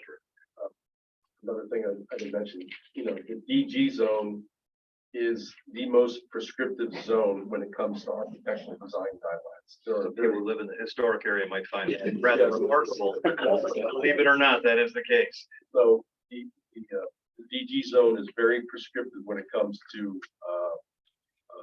the amount of window space that the building should have, how the building should be oriented, the materials, the vertical and horizontal elements of the building. It's fairly prescriptive. And while we think that it looks like it meets the intent of the DG zone, all of that will be confirmed through the Planning Commission review. And that was done, again, and this is prior to my service. But the thought was, as these properties were improved, to tie in the architectural standards into the community, so it didn't look like you went from, where the Flintstones meet the Jetsons. It wasn't to go from, old to very modern. It was to try to blend it together as best as possible. Any other questions for Mr. Rogers? Or you have another Yeah, question? just one, let's get it out on the floor for further discussion. Regarding the proposed lot A, and the conversation regarding it being dedicated to conservancy, if you decide to move forward with a favorable vote, we would recommend that proposed lot A either be dedicated to a land trust or similar group, or that a conservation easement on the land be dedicated to a land trust or similar group. And that would assure that the integrity that would be maintained properly in an environmentally sensitive manner. Let me, I can be corrected on this, but I think most of us know of are pretty familiar with an area land trust, but they looked at that and said, no, thanks. So there would have to be other options explored. I think I have that right. Anyway, okay. Any other questions for Mr. Rogers? And now we're going to go to public questions and public comments. So what I want to ask is, so on at the minute meetings from the August, you listed 11 things. Yes. I think, were they all done and presented here? A lot of them. Are they Yes. all? Yes, the applicant responded to each one of those. Okay. You're referring to the planning commission recommendations from August. Yeah. Yes. Those.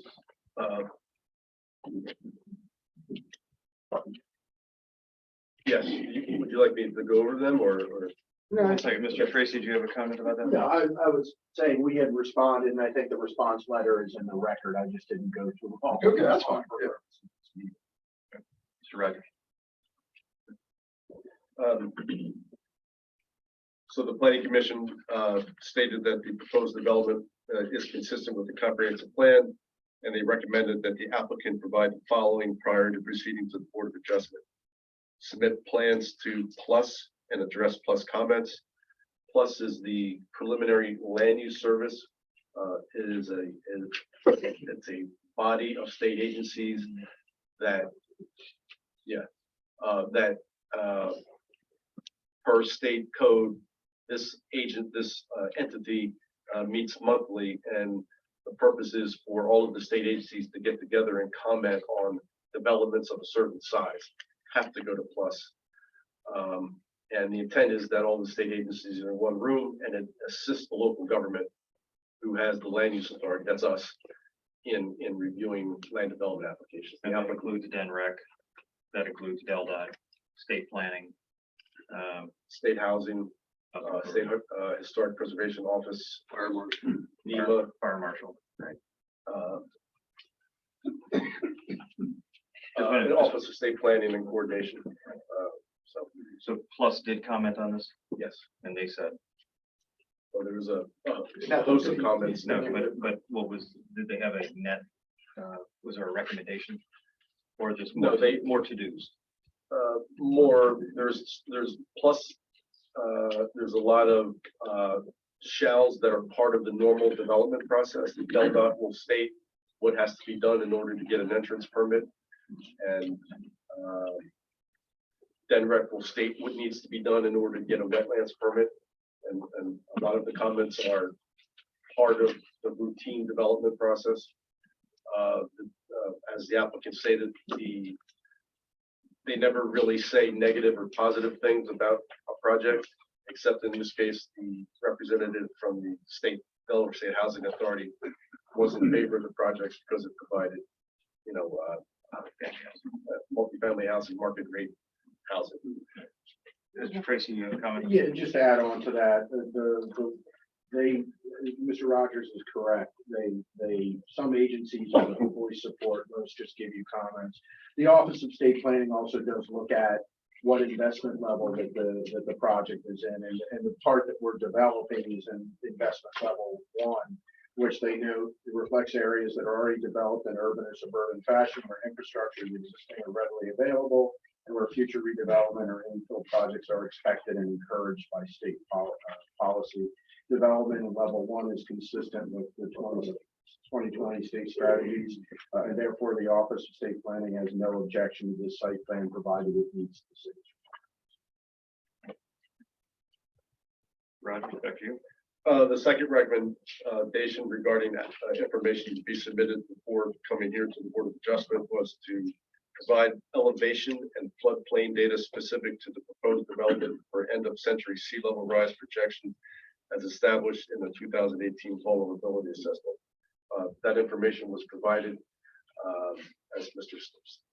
Tracy stated, they are filling such that the first floor will be 2 feet above the floodplain elevation, and that is also just the parking, that there's will be residences at that 10-foot above sea level elevation. So similar to the Garrison, you'd be here, and then that first floor would be parking under.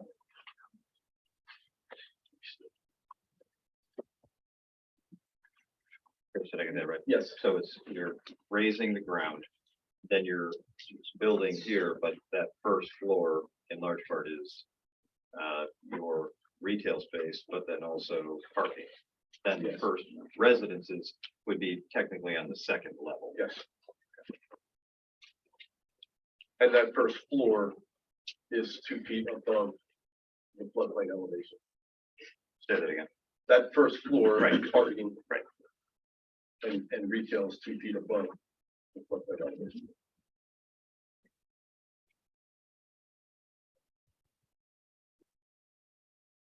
Three was to provide architectural plans demonstrating compliance and commitment to the downtown gateway design standards contained in section 230.21.1G of the zoning ordinance.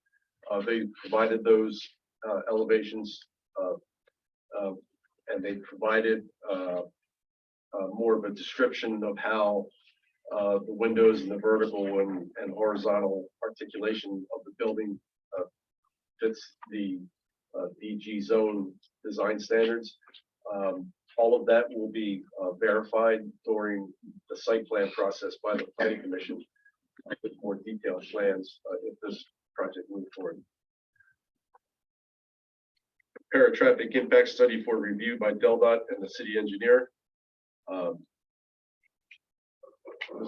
brief history, we had a phone discussion with the applicant in mid-November where we, AECom, asked for some traffic data to get some comfort level with how the intersection was operating. That is West 7th Street and Washington Street. That data was provided last Tuesday night, so we got it last Wednesday morning. Our traffic engineer looked at it, asked for some modification to it. They provided that data. We were getting into it, and we ran out of time today. What's so that the traffic piece, you said you thought that this is an internal review of AECom's professional staff. This is not DelDOT. DelDOT doesn't move that fast. Your thought was this is a few days of internal work. Yes. And did I hear right that survey didn't look at rush hour? Is that what I heard? No, the data that they provided definitely looked at AM and PM peak. That is sort of the core of any traffic impact study. That's why I asked Mr. Tracy. I think the data that he provided about other uses of this size, he was referring to all the traffic during the day. Residential traffic tends to have higher peaks in the AM and PM, obviously, than retail or maybe not office, but it's the peak hours that drive the level of service at any intersection. So we can discuss further ways, how you want to address that. And our goal was to have some comfort that the intersection was operating and will continue to operate at an acceptable level of service. And if it wasn't, we would then recommend that a full traffic impact study be submitted to DelDOT. And then we work with DelDOT as the city representative to make sure that they are looking at intersections and the study area is established. But it will be, DelDOT's process that takes over from there. So for example, if the traffic, if this were to go from a grade C or D to a fail, DelDOT could contemplate, I'm making this up, DelDOT could contemplate a traffic light at 7th and Washington Street, for example. Yes. They figure out something to do that's different than, or add capacity or something, right? And DelDOT will consider the limitations of property ownership. And I spoke to DelDOT traffic engineer today, who's in charge of traffic studies for this area. They will consider limitations at the intersection. It's not you're going to have to fix it. Even if you have to get land, they will consider the limitations that are embedded in whatever is needed to improve the intersection. Even they will consider the scale of the improvements that are necessary relative to the particular development that is pushing it over, that may be pushing it over to a failing level of service. Just for the record, who's responsible for 7th Street? I understand DelDOT.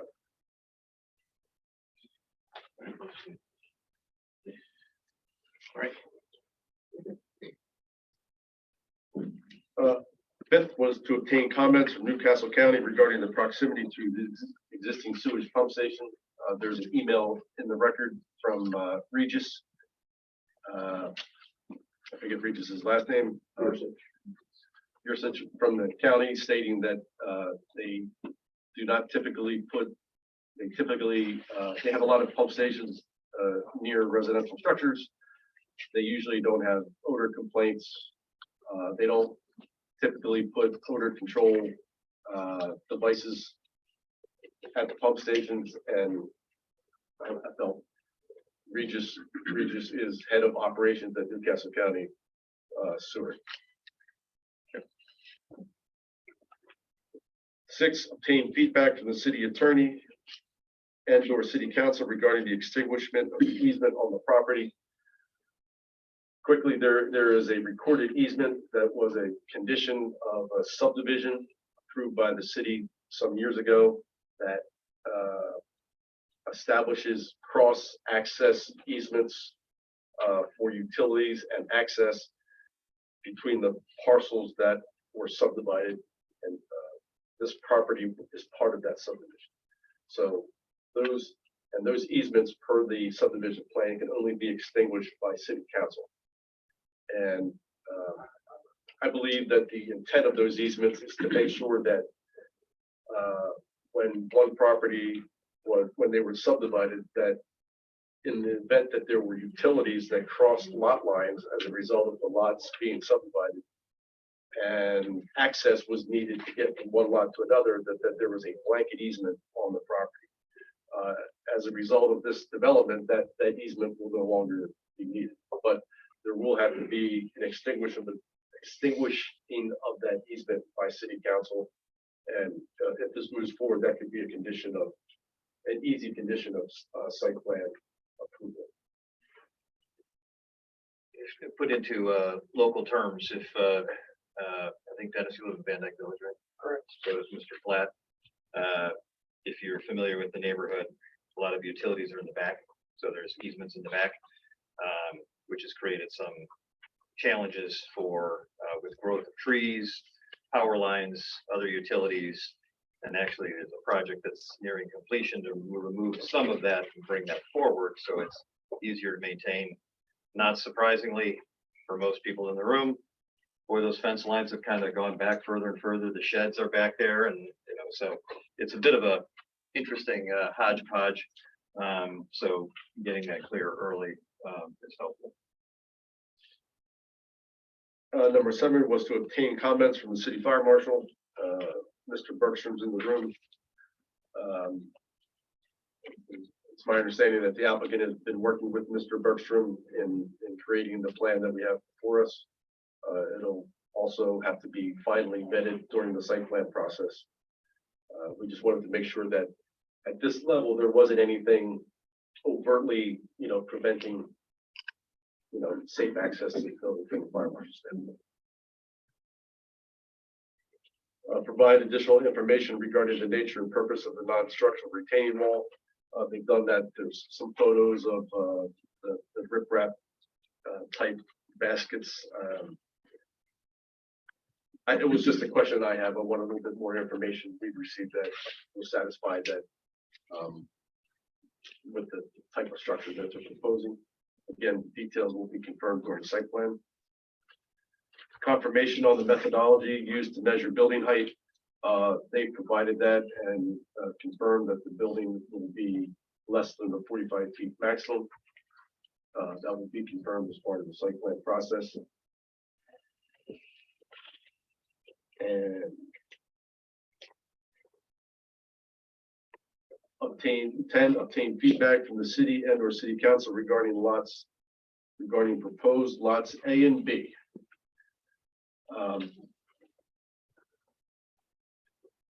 In the middle of all of this,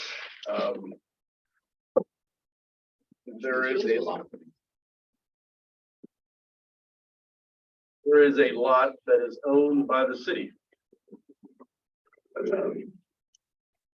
This is owned by city council. You turn that and show that to the public too.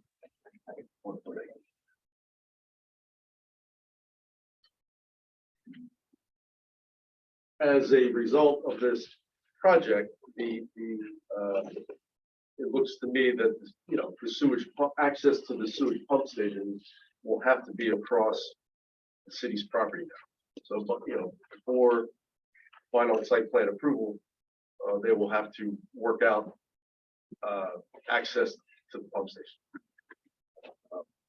One thing that I didn't mention about the site plan process and the amendments that we made about a year ago, site plans have to get, what is the terminology, approval by city council. Yeah, well, it have to be approved by council. I mean, it's a ministerial approval. In other words, if a site plan has the proper zoning and it meets all elements of the design code, then council's role is to rubber stamp it and approve it. You can send it back with questions, but you can't reject it if it meets code. That's the point. Can you elaborate on that for just another second? Because I don't want anybody to misunderstand that. And I see we have 2 members of council here. That's when they hear rubber stamp that they think the council's not doing their job. No, that's not the point. The Right. point is I that the understand. planning commission has done the job of evaluating the site plan and confirmed with the planner that all aspects of the zoning code for that particular plan have been met. So there's nothing else to approve or scrutinize. It's fully code compliant. The zoning is there. It meets bulk area regulations, height limitations, setback requirements, drainage issues, whatever the issue is, it's been satisfied per code.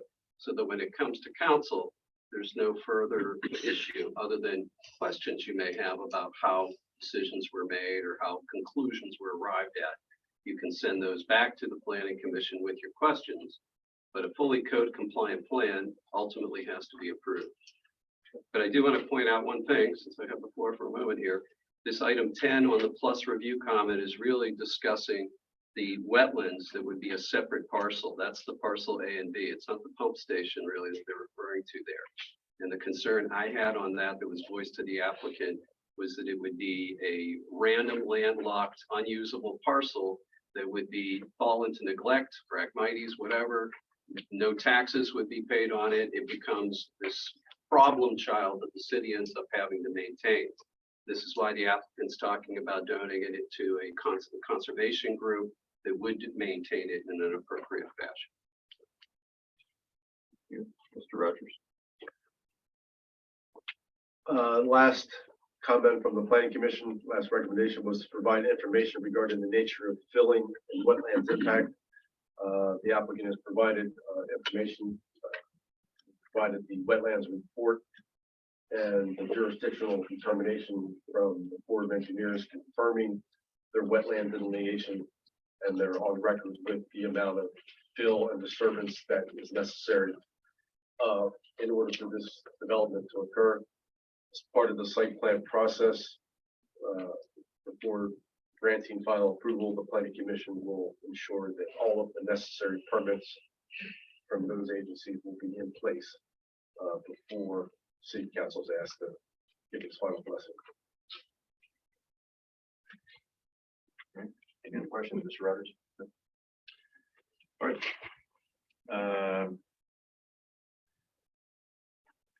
Thank you for that. All right, with that, I want to go to public comment. So bear with me for, well, let's go to people in the room first. I've got a couple here where people have emailed in comments. I did receive, I know the city office received a couple of requests to postpone these proceedings. There are a number of other state business meetings going on today, tonight, tomorrow. The banks are open. There were also many opportunities. This has been around for months with planning commission and other city council and other places. So I hope that people have taken full advantage of the opportunity to provide their commentary as this has unfolded. So with that, if somebody wants to step to the microphone, I'd ask that they introduce themselves and be recognized. I'd ask that you frame your questions. It's okay to provide a commentary or reasons for support or opposition, but the faster you can get to specific questions, we can then ask the professional staff and the applicant to respond accordingly. So, this is Mr. Gross. Yes, my name's Phil Gross. I reside at 1301 13th Street. I feel I had to come. I actually have a band playing at the Queen right now, and I felt it more important to give my opinion and look out for the infrastructure and the fellow residents of the city. I think a few issues I want to bring up. One, as the proposal was at the planning board, I thought the project should go forward. But needless to say, one of the applicant's family members made it a point to say I was a racist and hated Indians.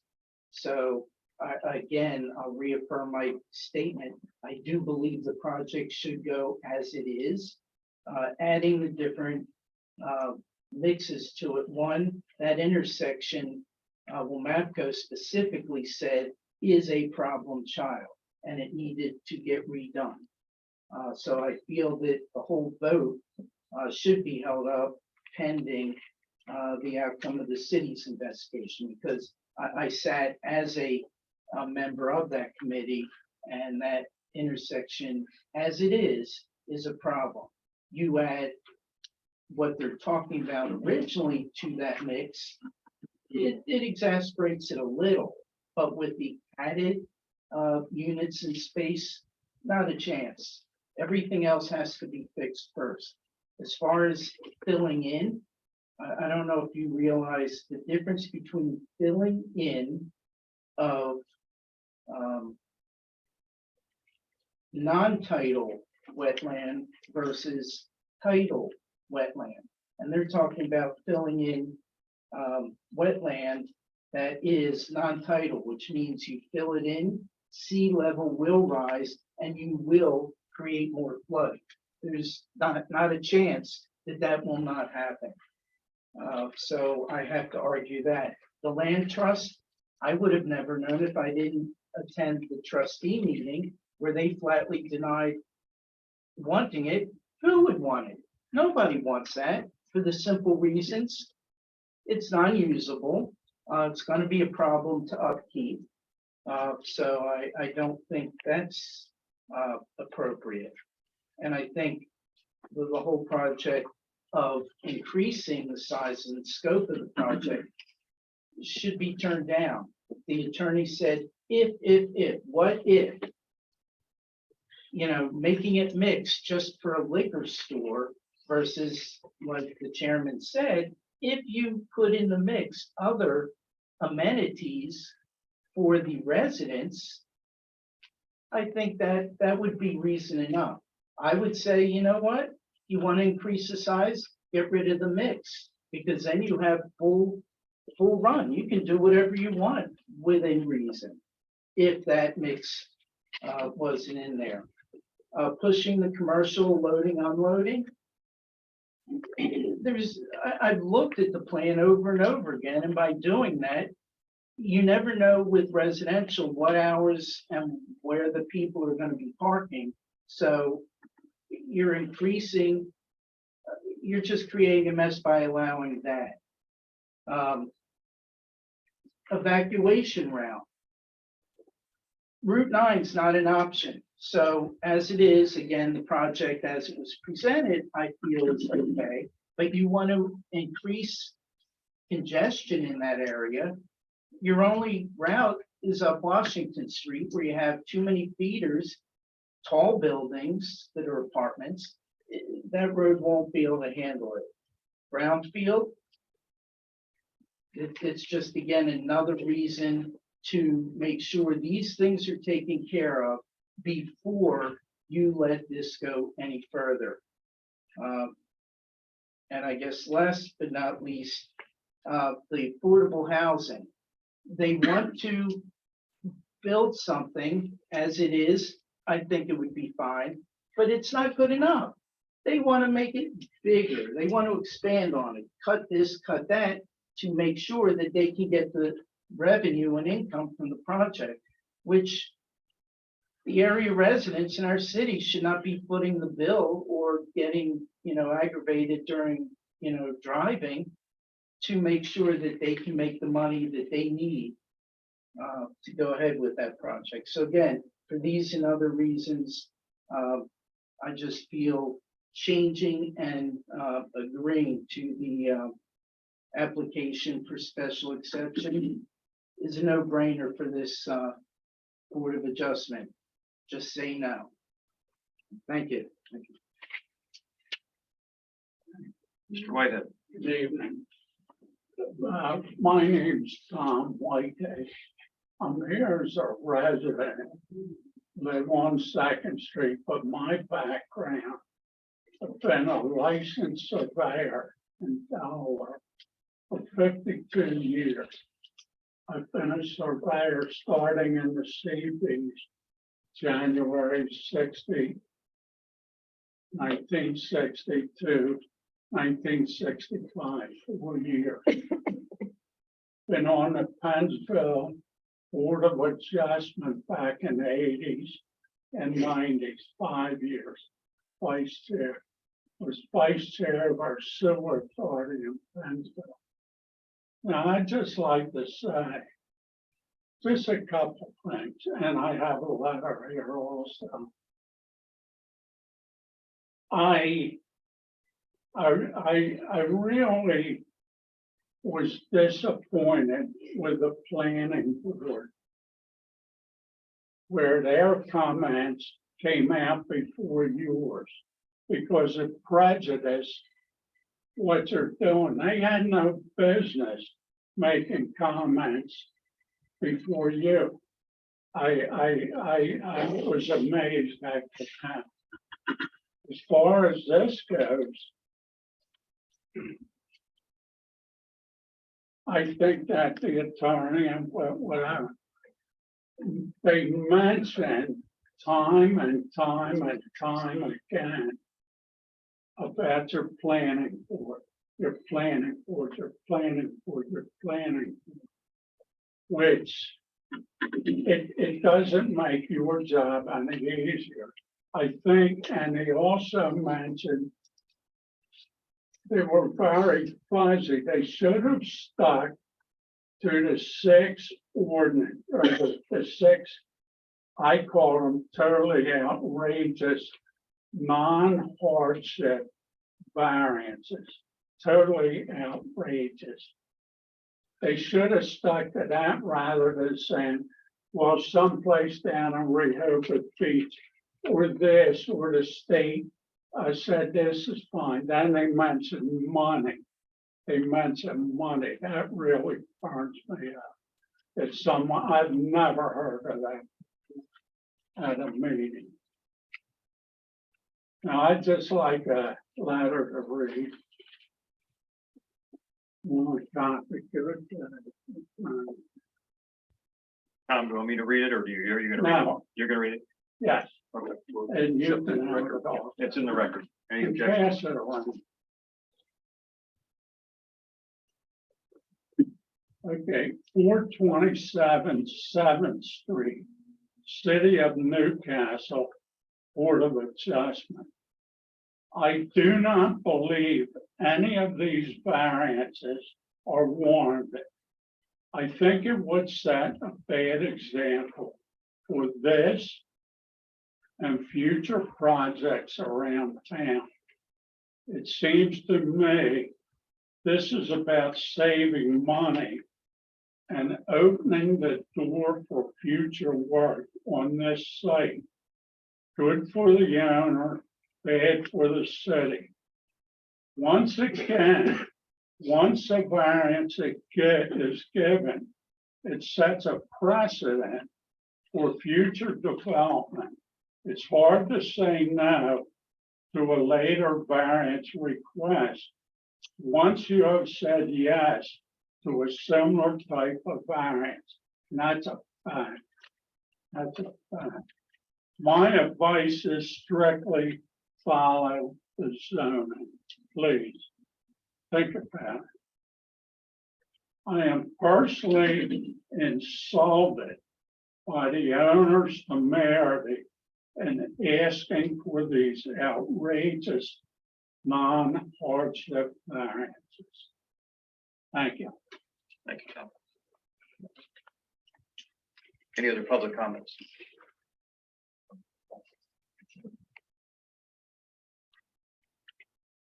Hello, my name is Alison Fuentes, and I live in Beamer's Landings Apartments currently.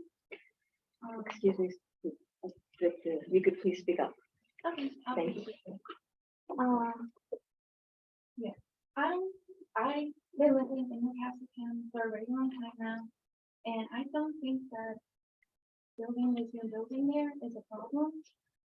Currently, I am living there with my parents, and I'm looking to move out. So this would be like a great opportunity for me to stay close nearby. I like Newcastle County. I graduated 2016 in William Penn. I work across the street from here. So being local for me is really important. I like how everything of Newcastle is, and I like the idea of how they're gonna keep the aesthetic of it. And I like how they're gonna think, how they're gonna use up that empty lot right there. I tend to walk sometimes late at night, and it gets dark here. And there's sometimes I see a lot of people wandering there, and you know, but I like the idea that it's gonna be occupied by good things, by other people moving into Newcastle. And right now it's getting a lot of stuff right here. So I don't think it's a bad idea building it here. And I'm just glad that somebody is speaking up about it. Thank you for your comments. Thank you. Thank you. Thank you. Else? Hi, my name is Paula Gamaporta. I'm here on behalf of my siblings, and as owners of the property adjacent to the proposed development, it seems reasonable to us that an improvement there would help us, would help our property to be either sold or developed in the future. So we support the development.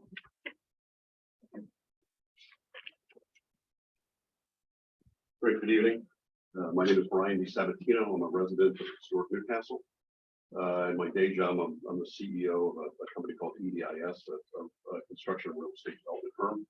wanted to just spend some time tonight to just come and I've never been in one of your meetings, so I apologize, but thanks for having me here tonight. I wanted to come tonight because I think it's important as a resident that if I see a plan that I don't like, that I come and speak up, but if I see a plan that's inspirational, I make sure that I lend my voice in there. And so the good news is I think that this is the latter. I really want to thank the city, because I think between your comprehensive plan, or our comprehensive plan, the process that you've laid out in front of the developer, it's inspired something pretty special. Obviously, the question here is not whether or not the site should be developed, it's whether the special exception should be granted. But I also think that what you've done is inspired a very good developer to come to the table. I also wanted to come tonight to personally vouch for the development company. And I think that's pretty important because you're about to enter into a long-term relationship as a community with the developer. And it doesn't always happen. I wish it did in our community, our development community, that good people showed up to develop good projects. And instead of presenting to you and arguing different ways to cheapen up the project, they're actually trying to deliver a pretty special project and asking for reasonable accommodation to make that happen. I can tell you, because we've been through this scenario professionally so many times, when a vision like a comprehensive plan, meets the vision of the developer, the reality of a marketplace and the site constraints, sometimes reasonable accommodation and negotiation of some form has to happen to make a special project economically viable and ultimately beneficial to the greater community. And so I haven't heard anything in the presentation that would dissuade me from thinking that all of the requests in front of us as a community aren't reasonable. And I do think that precedent is absolutely important, and I really do respect your situation where you worry about setting precedent. Precedent that I, as a resident, worry about is by rejecting these kinds of reasonable accommodations. We send a signal to the marketplace that we don't want really good development. This is a really good development, and I really worry that every once in a while you get a developer that is crazy enough to really reach for a project like this, stand up something special, and I'd love to see our community seize the opportunity to accommodate that. And I do believe that the requests are absolutely reasonable. And so thank you for the time. I have a couple of comments that I received, and I'll read them.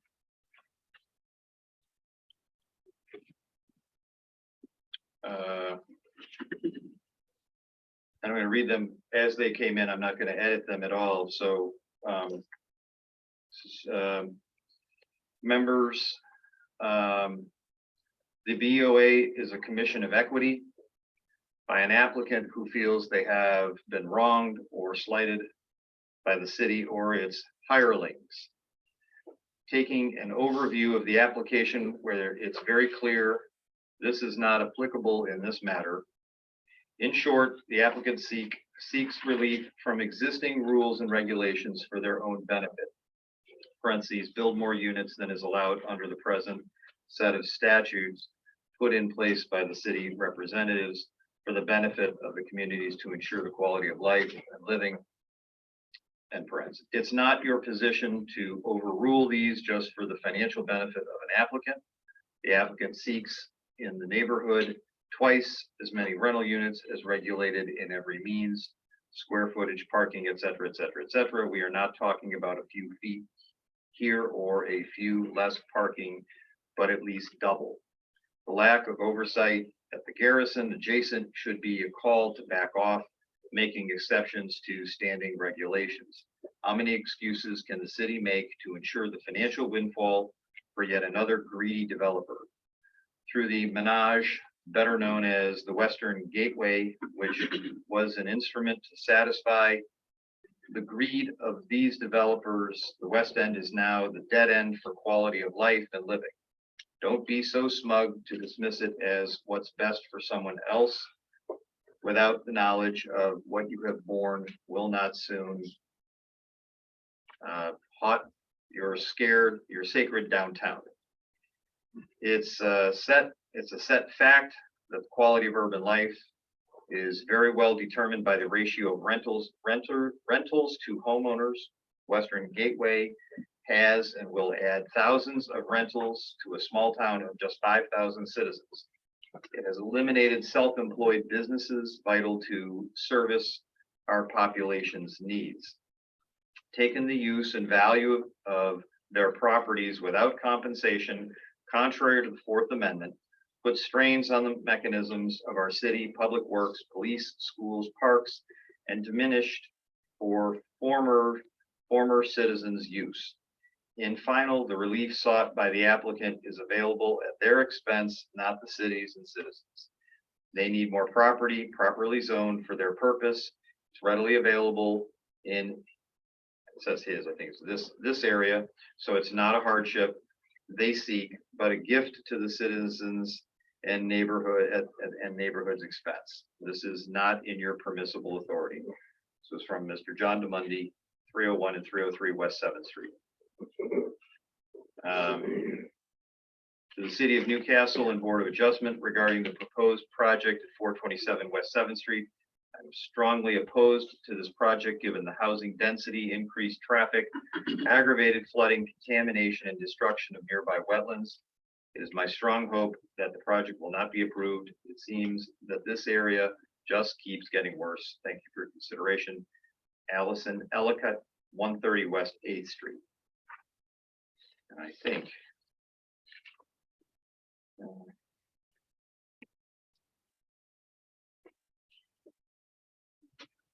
nope, we got another one here.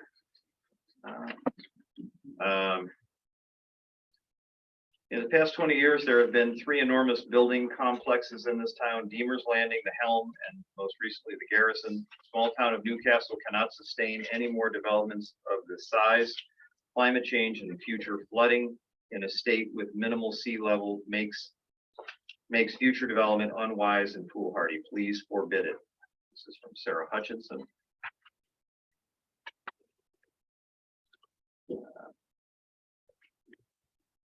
I'm a long-term resident of Newcastle. I've seen many inconveniences in what is improved in terms of development. I've also experienced many instances of something being built before I have ever heard of it. For example, the Garrison Apartments. It's very disturbing to see all the landfill brought in to raise a wetland's height in conflict with our concern for sea level rise. Now that it is finished, it seems that there is enough high-density housing in that particular area, considering traffic, which is frequently bad. I am opposed to all of the variants requested in the application by Battery Fee Owners LLC and JAKSN LLC for the property located at 427 West 7th Street. 4 variances are requested, as well as a request for a special exception to utilize the property as a mixed-use multifamily residential commercial development, parentheses, which makes it sound like the sky's the limit, end parentheses.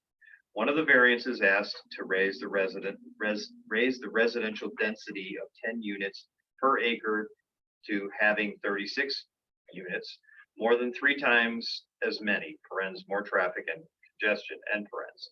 To me, it seems that the original restrictions of the property must have been established for a good reason. This application seems like the developers are almost asking for carte blanche. Another issue of this is the public meeting and the timing. Why is it so important for the planning meeting to be scheduled 2 days before a major holiday when Newcastle residents are away, occupied with family? Seems like an attempt to sneak this application through without time and proper public input. For the record, I am opposed to all the requests to this application. Lois Barth, 110 East 3rd Street.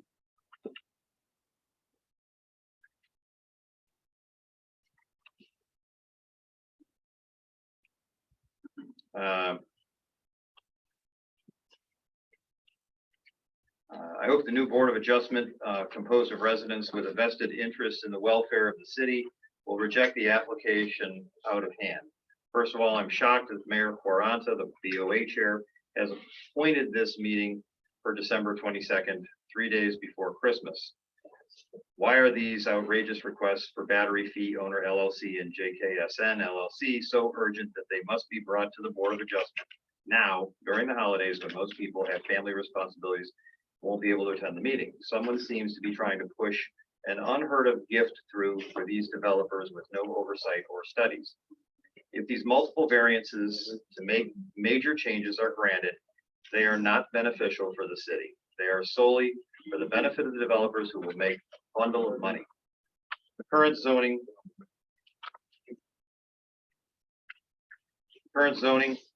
was applied in that area because its requirements are appropriate for the neighborhood. But the applicants are asking for a complete redo. They want smaller parking spaces, fewer parking spaces, 36 residential per unit per acre instead of 10, a combined building footprint of an extra third. And this is only a partial list of demands. Furthermore, it's possible the project could end up eventually as Section 8 housing, just what the city does not need. If these giveaways to the developer take place, what benefit will there be for the citizens? Nothing. At a minimum, there will be snarls of traffic, possible flooding, a bad deal for us, for the town, a great deal for the developer. Ripping our zoning to pieces for developers' benefit is the last thing the city should promote. It will encourage other developers to try eviscerating the current zoning in other parts of the town to increase their profits. As I've said in comments to council and the planning commission, developers don't care about the city of Newcastle. Once they've built and sold, they've produced much of it possibly shoddy. They're going to skedaddle out of town and leave us to cope with the unfortunate results. That's what the builders of the Garrison, the next door development, have done. Please reject this application. Dorsey Fisk, 26 East 3rd Street.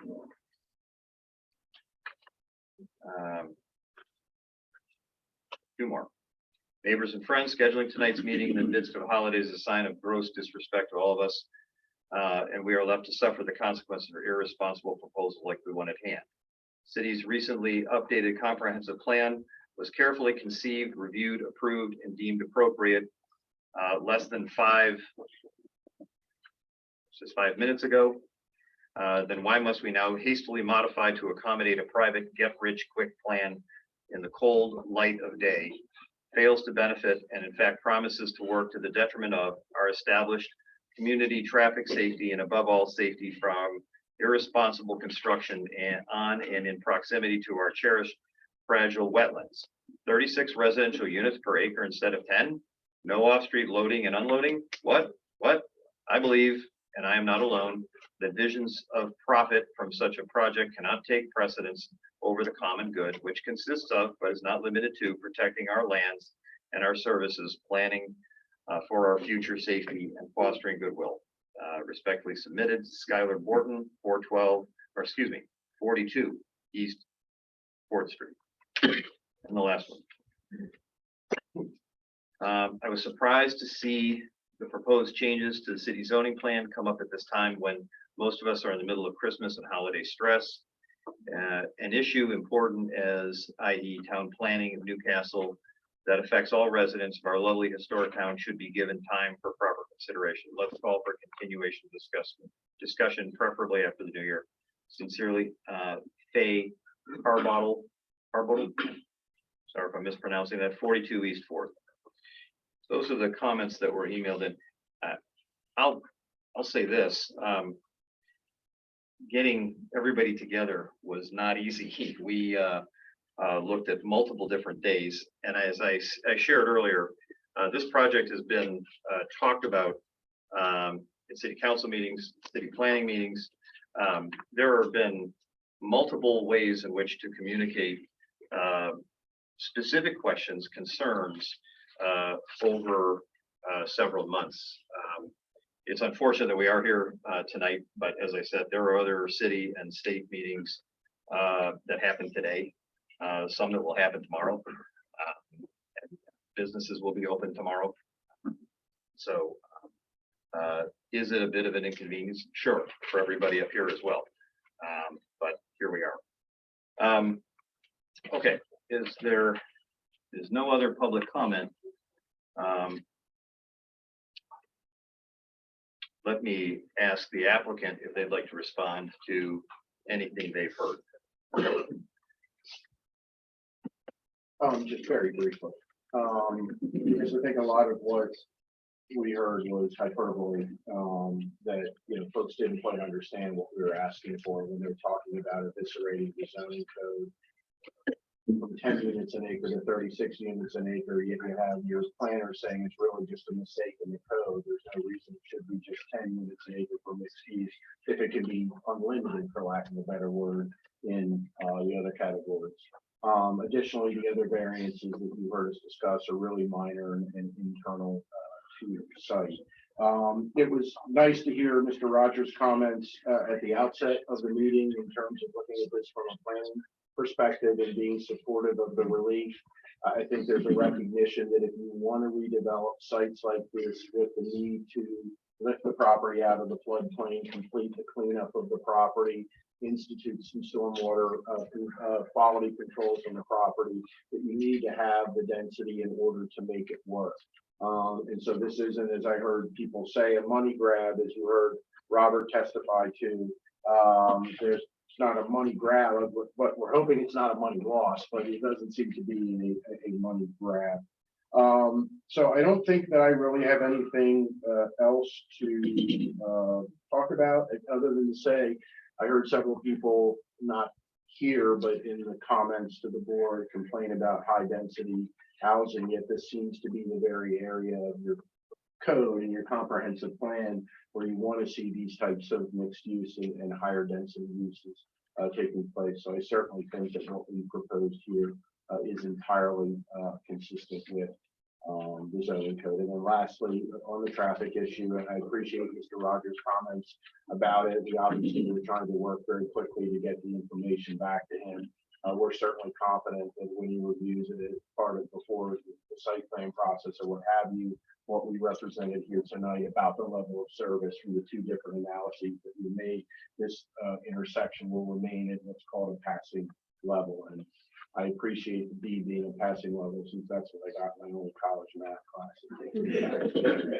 Why I became a lawyer in the first. So with that, unless there's any other questions, thank you again for the time, and thank you again. I know you heard this in the email, but for convening in the time where it's not. Thank you.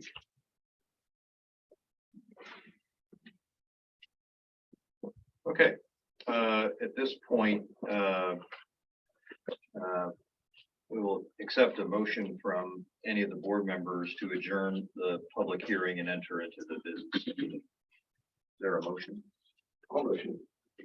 Second. All in favor, say aye. Aye. Any opposed? Okay, so the hearing is adjourned. And at the business meeting, I'll ask each of you to share your comments. But I got to admit, I need like a 5-minute break. Okay, so.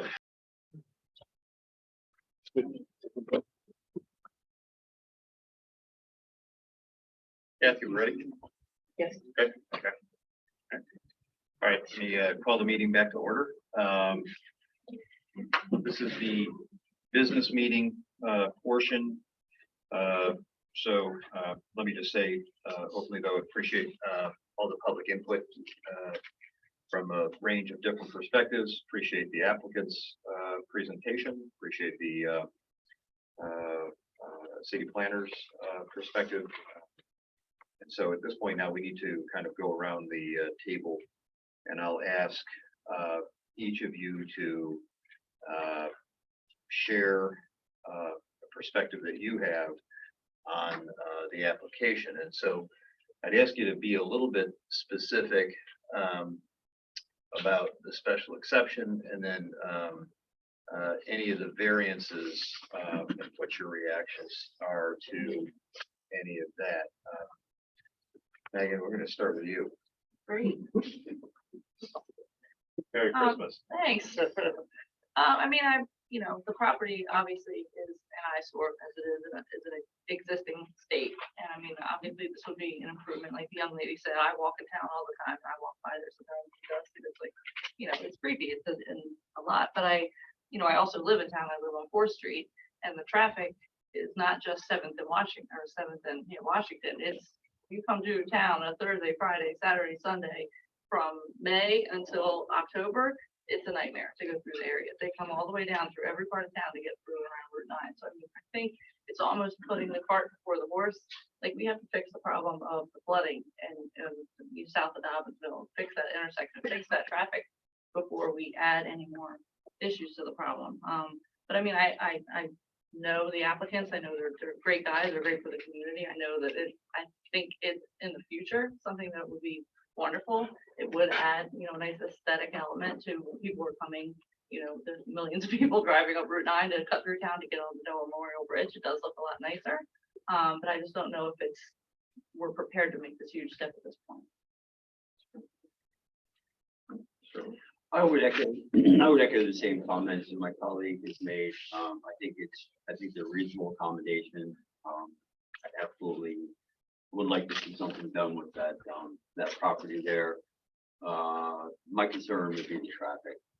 Again, in the spring through the fall, that Friday night traffic through town is challenging at best. Traffic is an issue. And Mr. Rogers said if he had a few more days, he'd get us some more information about traffic. So I think maybe we should table it until we get those results and see what the traffic response is. And then we'd be able to make a better informed decision. Yeah, I've been worried about the size of it, so I looked at it, but I think I've heard enough that satisfies me with that. I think what gets me the most is I think the code's missing a couple of things, right? I think the code should tell you how big the building can be on how many acres of land. Right? I think there should be something telling you how many residential units you can have per acre. Besides that just feels, I'm sitting there hanging in the air with that, right? But from what I've seen, I think it's a project and it's something I'd like to see happen on that block. If that doesn't happen, what's going to happen? It's just going to sit, right? And they reject this now. It's never going to get developed, I don't think. I'm not sure. I'm just speculating, right? But the traffic is an issue, but adding that many people, is it really going to make a bad situation that much worse? It's just always a bad situation until we fix that. I don't know. We've got to penalize these guys for a situation that's existed for years. So I'm on the fence right now. I'd like to see more about the traffic study. I'd like to know, does the traffic study look at these high density hours that we have here through town? The problem of people cutting through. But does it go into those details? I don't know. Mr. Rogers. A traffic study looks at intersections that the jurisdiction feel will be impacted by the proposed development. To be clear, it doesn't address the broader issues that the city faces of the cut-through traffic. Yeah, only to the extent that that traffic impacts the intersections that we're specifically analyzing. The Wilmapco plan that was mentioned that is recent, this intersection was identified as an area of concern because of the cut-through traffic, and the conceptual recommendation in the plan was to address that cut-through issue. It really wasn't even a capacity. So the additional time that we would need to confirm the traffic data results is not going to address the universal issue with cut-through traffic. So that is an issue that the cut-through traffic through the city, any development in the city would be impacted by that, or would contribute to that in some way. So the issue of the cut-through traffic is a more universal issue that you need to plan for, and I think that Wilmapco plan is a good start for addressing those types of issues. Dealing with that on a traffic impact study by traffic impact study basis really doesn't get you to the end of where you want to be. So my own reaction to all of this is, see, these are areas that have remained largely vacant until by right became a thing, and the area is tired, and it has in part started to shake off its industrial and commercial past, and it's changing. It will, it has to add to some amount of traffic, but there is a larger traffic issue in our community that begins off of the circus that is Ferry Cutoff, where Route 9 heads towards this building from town, to the most dangerous rail crossing in the state, who puts a bend in the road right by the rail crossing where you get stuck on the railroad tracks. And then DelDOT tells us, well, it's really important and we got to change it, and then but we'll get to it in about 3 or 4 more years. So yes, and I lived on 3rd Street for the better part of a decade. And yes, the traffic snakes through there on the weekends as people come across town, and it's backed up from Collins Park all the way through the city for a couple of hours as people make their way down Route 9 to try to head to 13 or 1 or take the old Route 9 all the way to the beach.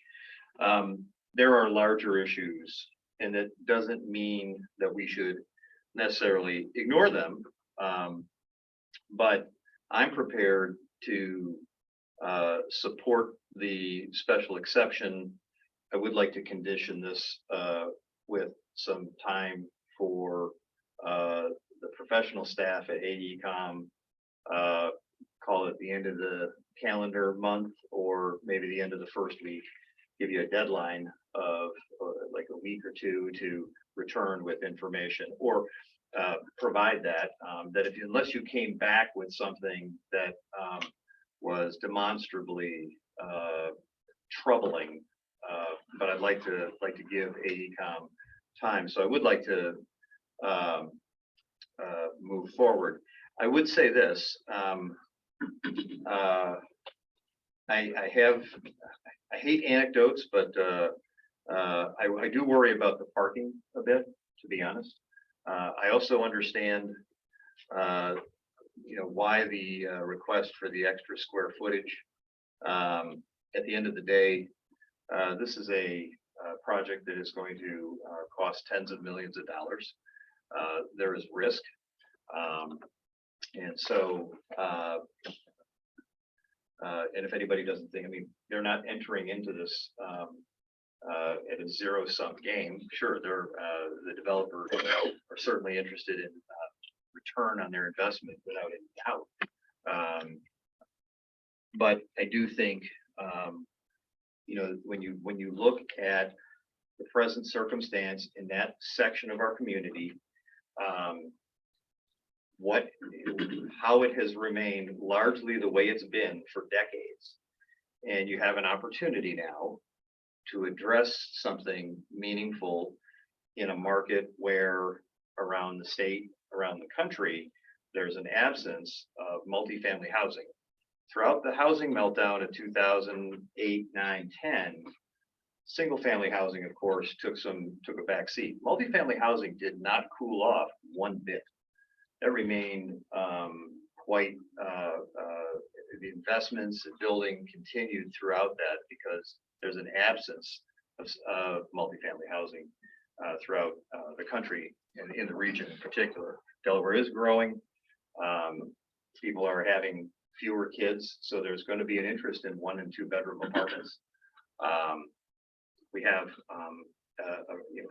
half the workforce in the state is under the age of 40. High school enrollment in this state, in the country, is going to peak in 2025, and it's going to start to rapidly descend. So we are going to have people who are not necessarily going to look for a home in Van Dyke Village with 3 bedrooms and a half or a full basement. They're going to look for other properties. We also have a growing culture of people who, prefer not to own. It's a lifestyle. It is just simply a lifestyle. And they like the flexibility of being able to pick up, pack up and go. And there's others who can't meet the debt to income ratios that it takes to buy a home. They're carrying their share of the $1.6 trillion of student loan debt. So I'd like to, personally, I think I'd like to support the special exception. I'd like to see if there is ways in which we could find some flexibility with the parking, both the size and the number of spots. I'm willing to go along with the variance related to off-street loading and unloading. If there's a single commercial portion to this plan, yes, when people are at work or people are away, you can schedule time to use the existing hard surface for deliveries. That seems to make sense to me. So that's my perspective at this point. If I bored you to death or but whatever. I mean, I agree with that. I mean, I think the off-street loading is more of like an internal problem, like, you know, they have to deal with once I don't know that that's something that we would have to address. The parking, I also agree, is a slight concern. I was just a little, I thought that there was going to be more retail involved than just a liquor store when I was reading through the original thing. So then I was like, why are they taking away the spots that are meant for the retail employees? You know, for benefits. But I don't know if it's going to be, bad for the tenants. So the tenant's going to be affected by that, and then become unhappy, and then an internal problem. Yeah. My concern I was concerned with the parking lot too, but it's kind of been relieved by knowing that it's going to be 78 one-bedroom apartments, 3 students. It's a majority, single people will be living there, right? Not One car, sometimes 2. Yeah, it's not the bulk, right? So it's not under the code by that much, And I looked up something about compact cars. I think they're about 30 to 40% of what's being sold, right? So that I think is 25%. I think that's about what's on the road or less, right? So the parking concern I had is relieved. So I still think it's big, but you got to make it big to make money, right? So. All right, well, do we want to, what's the, What about the wetland thing? what specifically goes? Talking about having that as a separate parcel from this project. Right. And who's going to maintain that wetland? Because they were talking about the conservancy. Right. There's no guarantee that you're going to have somebody come in and step up and say, yeah, I'm going to take this and this, I'll take care of this, and then you don't have to worry about it. I can see going with this project and saying an approval for it if we know we attach something about making sure that wetland's cared for. Okay. Who cares for it now? That's a real good question. I don't know. I don't know. I'm assuming the property owner or it's being, I mean, it's got Phragmites, it's got, mosquitoes in it. It could be going untreated. I don't know. But no, I think that's fair. I mean, it's like you own it, you maintain it. Here are the things that you should do. Until you can find someone to take it, who will do similarly. But if in the absence of you can't find somebody, then it's yours. And you've got to manage it under these ways. Yeah, I don't think that's an unfair aspect. May I chime in here, being very familiar with a number of fragment parcels undevelopable in the city where the original developer is now defunct, long gone, the parcels are unusable. We've got taxes accruing on them sometimes for 20+ years. And the city ends up mowing the lawns, cutting the lawns, maintaining them, not getting any tax revenue from it. And there's absolutely no hope. So I think some type of a permanent solution is appropriate for a fragment landlocked parcel like that. So all I'm saying is that's something that should be strongly considered here. And I pointed that out to the applicant early on. One of these, the easement document that they talked about needing to terminate includes a prohibition against further subdivision of this parcel. So eliminating that easement would free up this kind of a subdivision. So you just need to be aware of that.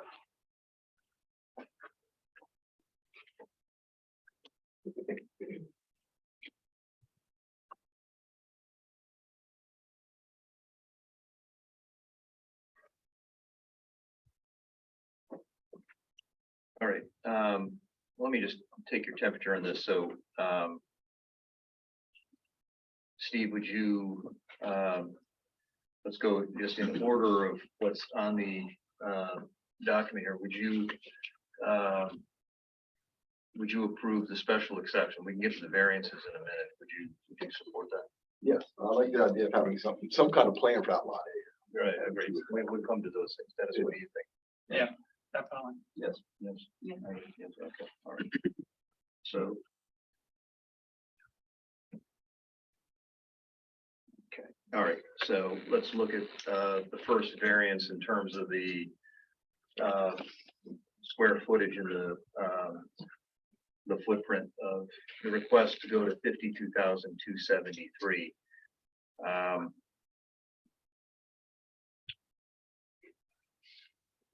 Personally, a little troubled by that. I'm going to ask Mr. Lasco to opine subject of precedence.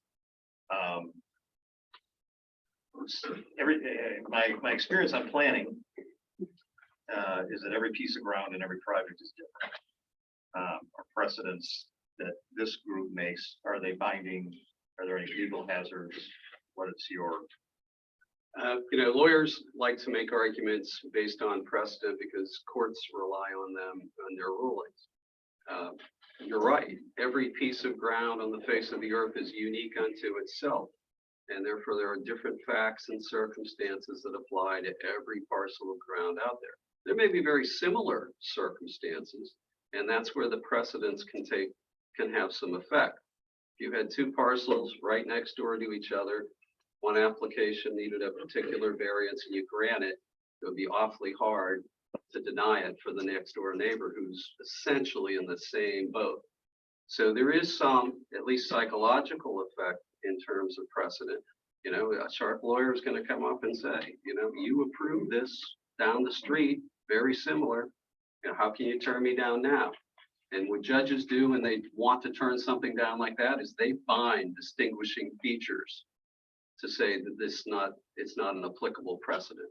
So the point is, there is some impact to precedent, but do remember that every parcel is unique and all the facts and circumstances are different and can change over time. So you're not necessarily bound by a prior decision, but expect it to be thrown back in your face by a smart lawyer.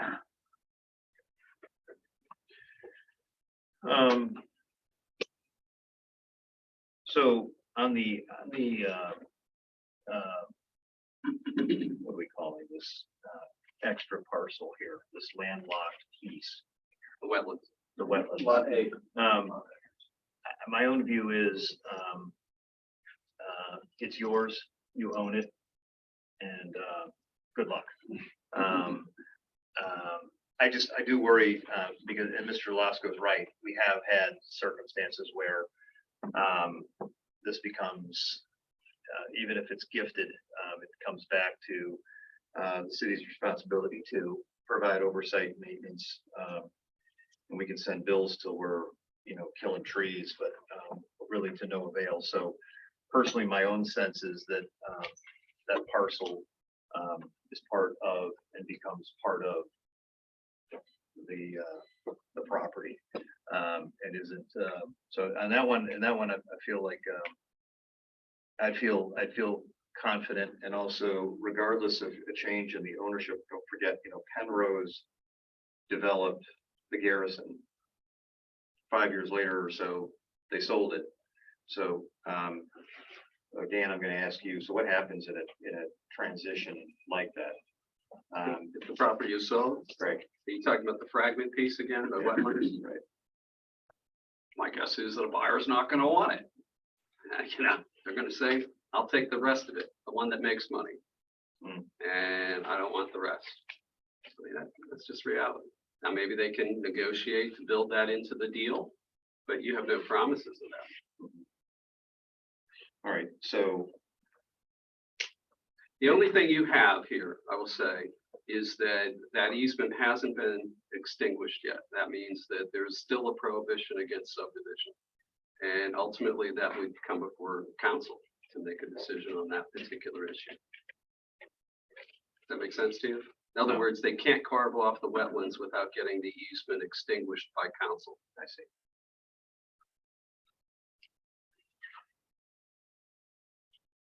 Okay, so if the easement was extinguished, Then they could subdivide it.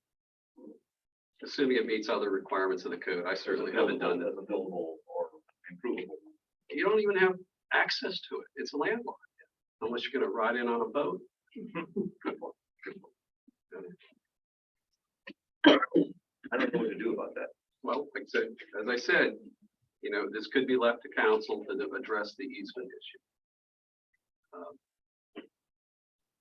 You know, theoretically, you could condition the grant of a special exception on the developer finding an adequate responsible party who will commit to long-term ownership, maintenance, and maintenance of the lot A fragment. How enforceable is that? You know, I mean, That's the problem. that's the problem. When's that gonna happen? I mean, how many strings are you gonna attach to it? So it may be better to simply Let's leave go it. to council and, so as we think that through, that would be my preference, would be to toss this to council and have them decide the future of the easement. What is the purpose of the easement again?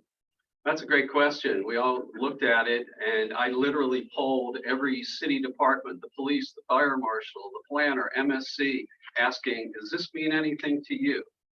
If this were extinguished, do you have a problem with it? And the universal answer was no. So I can't tell you why it was done 20 some years ago when these two parcels were carved up between the Claire Holdings parcel to the, I guess it's to the north, and this property that's owned by JAKSN LLC. So I don't know what the origin is, to be honest. I think the intent was that since it was like a sea of parking and the property was being divided and people cross access the parcels before it was subdivided, they would have to cross each parcel to get to one another. And nobody knew where the utilities would be necessarily serving any particular building, that there was this cross access easement that was applied to the subdivision. And typically when easements are provided as part of the subdivision process, they can only be extinguished, you know, by the city. So, All right, so I'm gonna recommend that we take everybody's view of this, that we, Dan, we compose language here that would require or turn this over to the city council for final disposition. As to the easement issue, the extinguishment, that goes without saying. You don't have to condition that at all. I mean, that's just the nature of the document. It can't be amended or terminated without council approval. Okay. So we don't need to say anything here about that. Megan, are you okay with council kind of hopefully resolving that matter? I mean, I want to make sure that that's taken care of. I mean, that is Right. important because I know there was somewhere on there where just part of the property was an out of play area in the wetlands. I mean, then it kind of, the language changed, like it wasn't, a borderline, so I don't want it to just go.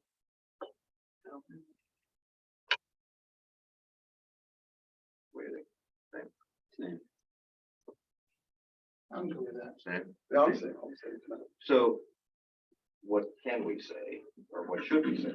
Well, listen, I can't put words in your mouth. I can't make motions here. Right. What I've heard you all say is that you're concerned with traffic and that the planner has inadequate information right now to give you a recommendation one way or the other. The other thing I'll note is that there's talk about it being a more problematic issue in the summer months when people are cutting here to get to the beach. And I don't know if the traffic counts that have been supplied to the planner are for, trips in January or trips in July, you know what I mean? So I think that's a relevant consideration. But I'm sure Chris and his engineer will take that into account.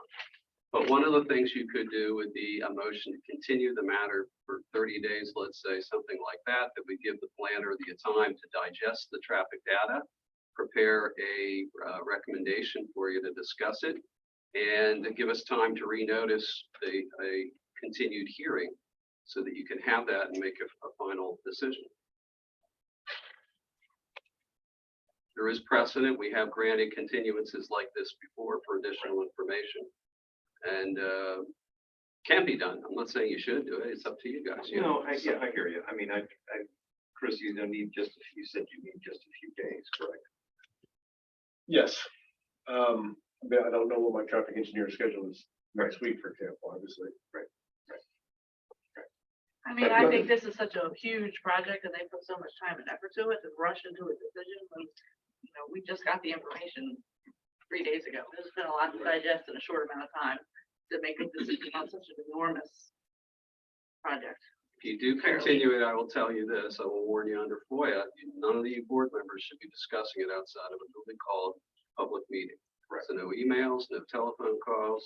You can study the materials on your own, but you shouldn't be communicating about it. The decisions need to be made in an open meeting, and your discussions and your thinking needs to be in a public setting. Switching subjects about the square footage. Dennis, we'll start with you. What's your thought about the requested variance for 52,273? Are you comfortable with that based on, the 40,000 was picked years ago and it was a bit arbitrary, but it was an effort to try to keep massive developments from happening. I know the area. I've been down to the site. I don't think that's outrageous. I think, it's probably a very reasonable request. I would be in favor of it. Steve, what do you think? Yeah, I'm there too. And I would like to see some kind of way to get the code clarified, right? Right. So this doesn't happen in the future. It needs to be attached to a size of a lot, right? So I don't know how you do that. I think it's a reasonable request. I think the code needs to be changed. Megan, what do you think?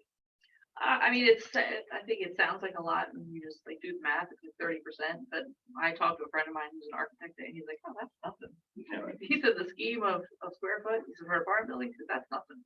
I was like, oh, okay. Right. I'm just not that. I'm not an architect. It's not Cristiano Mall. Reasonable request approved.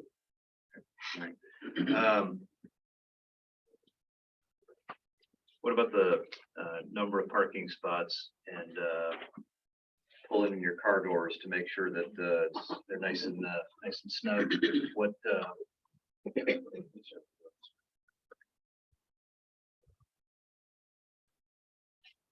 I think it's a reasonable request given the nature of the property. I'm inclined to approve it. Which one? This is, we're talking about the size and the number of parking spots. So both of them like sort of together. Like I said earlier, I think that's more like an internal issue. I mean, I think it is going to affect the tenants. Like Steve said, I mean, that's Garrison, and you go over there, you can't find anywhere to park. So then I don't know how that's going to negatively impact, Rents. Yeah. Vacancies. Okay. I work for Christiana Care and I've been over to our lots and there's quite a few of them and they do have some compact spots and everything. It seems to work for the employees. So I don't think that's going to be a big deal for the people living in the apartments. Yeah, my concern is because of the fact they got, one bedroom apartments, the majority of one bedroom apartments. So I think I'm good with that. Now, people still got a problem because their trucks are so long these days. But they don't fit in the 19 foot spot. So. Listener. I have a small. What about the off-street loading space? I stated my view on that. I don't think because it's now the only concern I have is if buy right liquor is buy liquor and not there anymore, and something else comes in, then what? Then what? And it becomes something else that maybe does need a loading space.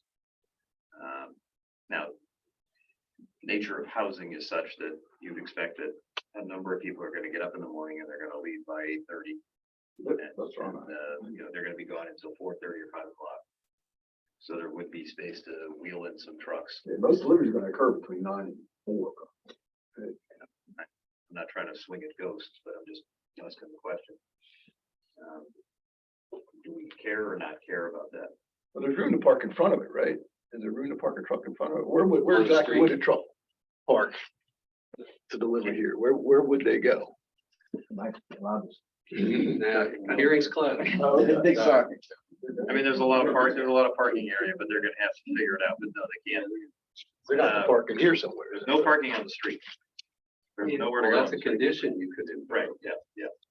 You've got FedEx, UPS coming in all the time in these different buildings anyway. Right. And if they don't have a parking spot, they just park in the middle of the road. And people that are parked in the spot just have to wait until they're done. If you have ventured down 3rd Street I and have. had the unfortunate experience of being behind an Amazon delivery truck as they progress up the street, it could be, so a condition could be absolutely no off-street parking. On-street. Or on-street, sorry, on-street parking. Yeah, we don't want them parking on 7th Street and making that even more hazardous than Then it what already it is. could already be. All right, so am I hearing that the variance on the off-street loading space would otherwise be acceptable, provided there's clarity around no on-street parking, correct? Correct. Would require enforcement by the police. There's also a finding mechanism in our code for violation of conditions of Board of Adjustment variances. That's true. That's true. Double whammy. What about the density? They've asked for 152 units, which is a different mix than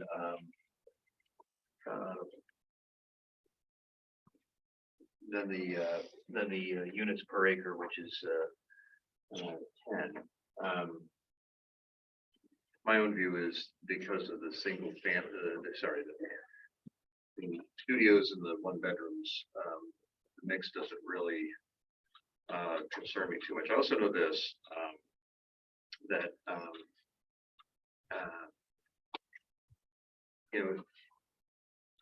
if you're at 94, 95% capacity, you're doing things right. You're at 100%, you're not charging enough. So 100% is the goal, but it's seldom the outcome.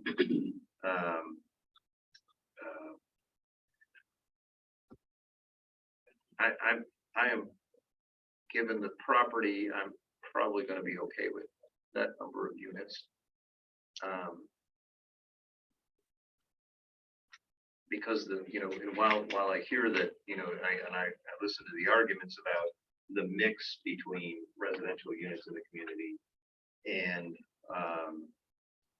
single family units as opposed to multifamily units.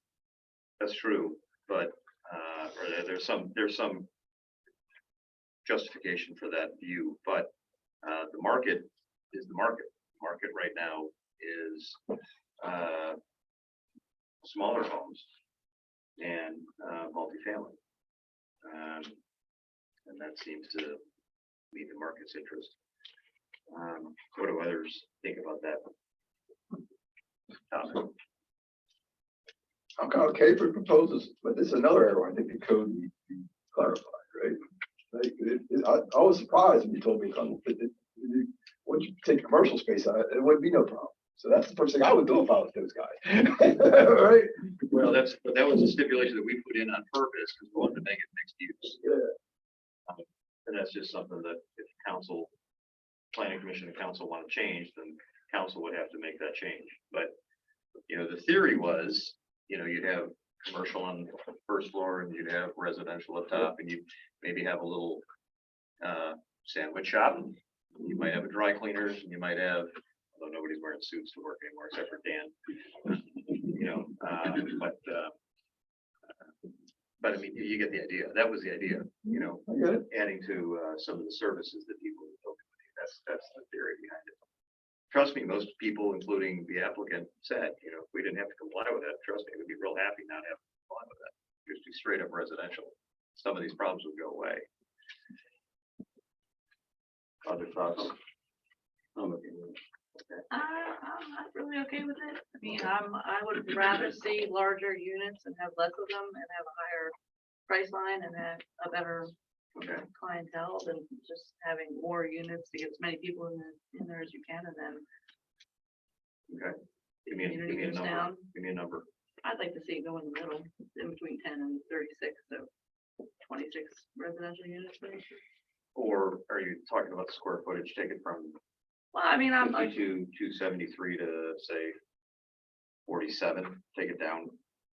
yes, I'd like to see both kind of level out a little bit. It seems a little off, like the amount of square footage that go up to how many units went up, like the percentages weren't the same. So like it went up more units than it did per square footage. So it seems like that's where I get concerned that they're going to be small and they're not going to be that expensive, and the quality of tenant is not going to be good for the community. I'm good with it as it is. All right. So we talked through. Where we are with it. We talked about every issue. So we have a choice. Megan is all right. Sorry. No. Sorry about Internet. that. Okay. So obviously the applicant heard some of the feedback here. Is it the desire to set this aside for a couple of weeks and come back and take a vote, or would you like to vote tonight and dispose of this with conditions? Megan prefers to wait. I don't think, I think we could condition, I think we could vote and condition this on, they could go forward from pending a successful outcome from AECom's review of traffic that doesn't take the rating from a D to an F. There's other things here that can happen that, as the solicitor points out, are outside of anything we say or do here. Seems like we've got pretty much agreement on most of this. The question is, do you want to vote on it, or do you want to sit on it for a couple of weeks? Vote on it and put a condition on the traffic sign. And vote in condition. Vote and put a condition. I know you wanted to wait. I would prefer to vote. I would prefer to vote for a condition. Oh, you need a motion. Okay. And are you going to take a motion on what exactly? Special exception plus 5 variances all at once? No, we'll take a separate vote on each. Okay. And, okay, that's fine. When you get to the variances, I want you all to be very careful about articulating your reasons in reference to the quick check test. You might want to just go ahead and review that with everybody one more. Okay, the 4 factors of the quick check test are: you must consider the nature of the zone in which the property lies. Number 2, the character of the immediate vicinity and the uses contained therein. Number 3, whether if the restriction upon the applicant's property were removed, such removal would seriously affect neighboring property and uses. And whether if the restriction is not removed, the restriction would create exceptional practical difficulty for the owner in relation to his efforts to make normal improvements in the character of that use of the property, which is permitted under the zoning ordinance.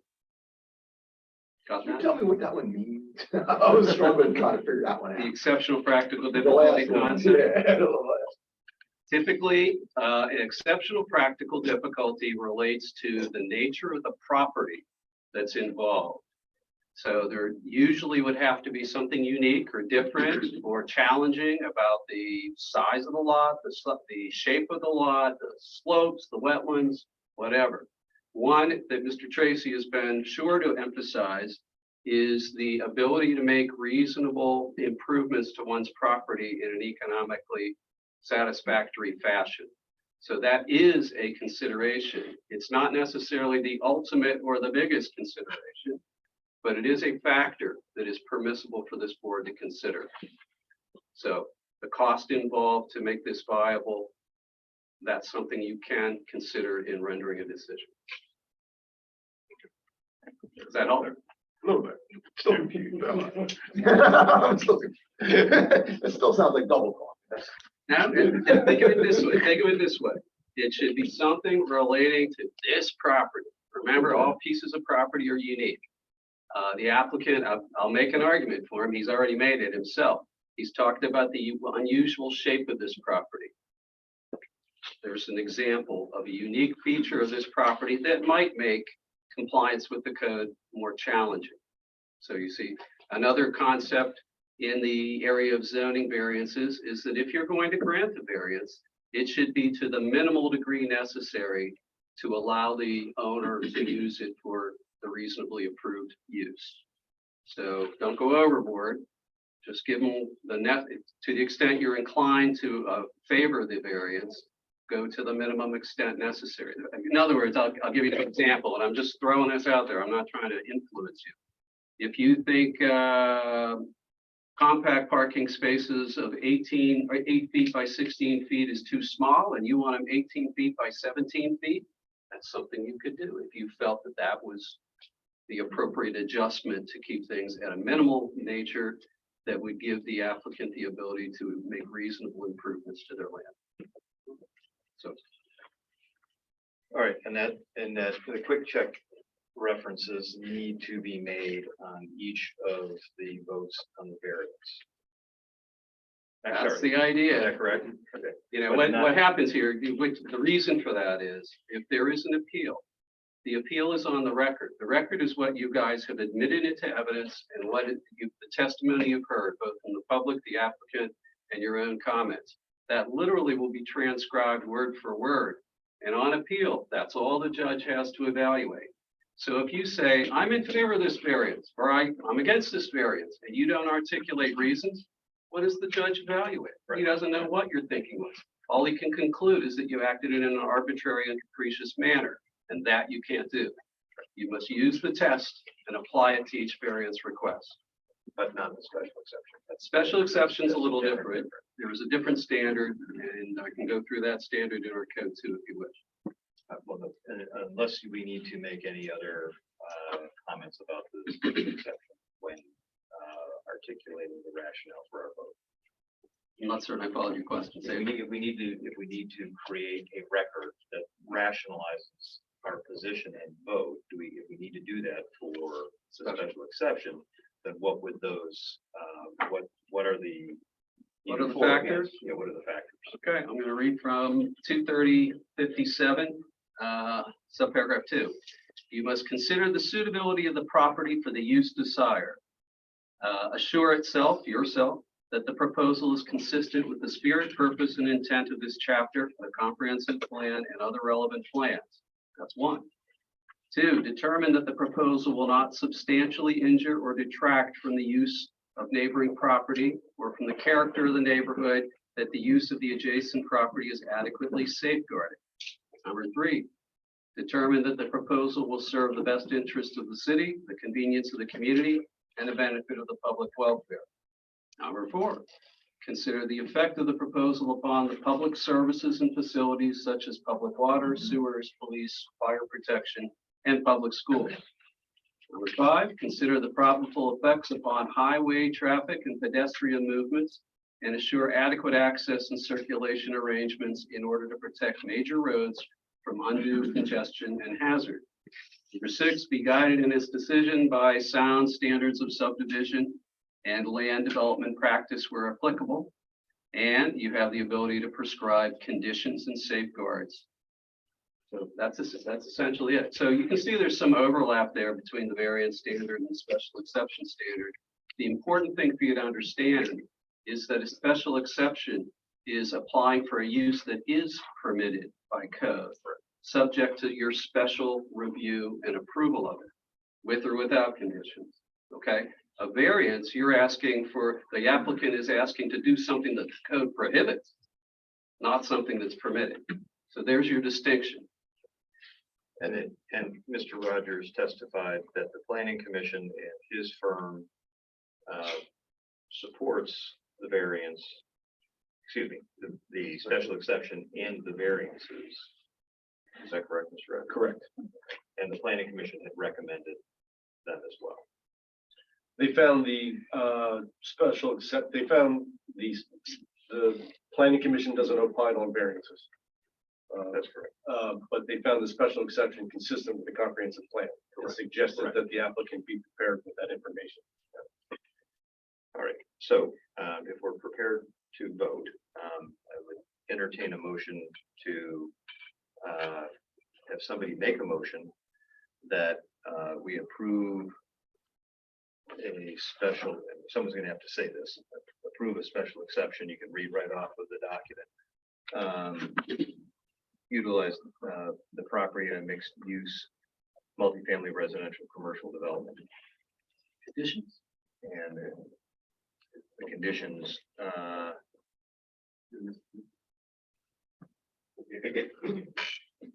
Chairman, would you care? yeah, fire those off again, yep. I mean, Yep. just just for you.